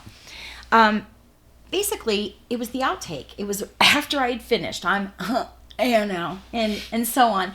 But Brandon's laying there in this chair. He is all laid out. And he was like, oh my God, the rumors were true. And you could hear him in this video. And then he goes, I got tears in my eyes. Like, he wasn't acting. He was literally wiping tears. And I told him, now, when you get up, be careful. Get up slowly. You might pass out. And, of course, he's like, I'm a pro. Like, how? Like, his look on his face was, okay, that's a bit dramatic, Tori. Well, what's funny is he got up. He was standing up. And he toppled over on the bed. I know how good I do what I do and what sometimes the outcome can be. I've had, and not to scare anybody, it's just the head rush and everything. There's like this a mass amount of pleasure hormones like going through your body. So part of the aftercare is making sure that you're stable on your feet and so on. So when that happened, I couldn't wait to call Big Daddy. I called him and I was like, baby, guess what? I just did this scene and I warned him to be careful when he stands up because I didn't want him to pass out. And guess what? He fell over. Now I have him on speakerphone. Brandon's sitting right there. Brandon's laughing. And he's like, oh, baby. So he got the full experience. And I was like, absolutely. And so those two started talking and bonding over my head game. Like, he's like, she's good, isn't she? You know, and he was, but then Brandon was like, you know, hey, I love that you two work so well together, you know, her being in porn and sex work and so on. And you seem like just a really great guy. Like you're on top of your emotional intelligence, you know, and it's like, how do you navigate that? So he was like, hey, how do you navigate these tricky situations in relationships? And Big Daddy just said, you know what? I love her for her, not for what she does and not what she can do for me. She's smart, she's kind, she's compassionate, she's ambitious. Like, you know, she just makes me go, wow. And every day that I get to spend with her is a gift. And to see her flourish and shine and be happy brings happiness to me. And so, like, he just laid it all out. And I was over here, I'm like, oh, shit. I'm getting all emotional because he's telling another man why we work so well together. Because this man has his own relationship, but things get sticky sometimes in this world to have a relationship. So I don't hide anything. I have no need to. Like, I'll call him and say, oh my God, you know, this thing happened or that thing happened or today, you know, was frustrating or whatever the case may be. I tell him everything. And I can tell him everything because he's not freaking out, getting jealous, being, you know, like trying to get me to not share or whatever. Like, he just told me about a kink event that he just went to recently, you know, and I was like, oh, fuck, that was, holy shit, I wish I was there. I would have loved to have seen it. Like, I endorse him equally, Okay. I do in-person kink events, and he will like wait for my call when it's over, and I'm like, oh my God, I made so much money. It was awesome. I met some neat people. I loved meeting the new girls. Like, I'll tell him all about it and how it went. Or I'd say, oh God, the air conditioning needs to be, like a little lower next time, like my honest and true opinion about my experiences. He wants to know what they are, or he wants to be there for them, or he wants to watch. That's hilarious. Well, Torrey, you've been so generous with your time. Thank you. Did you have fun tonight? Yes. And I am so honored that I actually get to see you in the flesh. You, me, and everyone watching. And thank you all. If you've watched this far, you're seriously true heroes for caring about this subject and, for what we have to say to have tuned in for this far. It is so much like, it's such a pleasure to be able to meet you in person. Thank you. Can I ask you, fist bump, handshake? Oh, God, what yes. do you prefer? Thank you so much for meeting with me tonight. And titty flicks, I don't know, something. Anyways, though, folks, I hope you found as much value in this conversation as I did. Tune in to future episodes of The Cole Memo. It's the first thing. I'm so excited about this. Yeah, that's the first time I've actually said that out loud, like in a recording capacity. I am here. History is being made in this moment. Hold on a second. This. It is the second time. The first time was with Tommy Chong. So. Holy shit. Yeah. So you've got that. Whoa. Yeah. So you're the second time. The first time was with Tommy Chong, spoken, on the record. But yeah. I met Cheech years ago. Yeah, but I haven't met Tommy. Yeah. I love your life. Yeah, it's really pretty crazy. I love your life. It's awesome. Yep. But no, thank you everyone, and thank you, and I'm so happy to see this. Yes. Getting put out into the world. Thank you for making it happen. You've been instrumental in it, and I've been able to point to you as coming on to be like, hey, I've talked to this person, come on. And they're like, yeah, you know what? I think I was kind of like the spearhead, and then it just branched into like, my friend May and Kiki and like different people and so on. It just kind of like, whoosh. I love being a people connector. I really do. I am so glad that we connected and that you've been able to take this as far as you have and to the levels you are. So, congrats. Good job. Well, thank you. It's nice to know you as a friend. Folks, take care. All right. Bye-bye.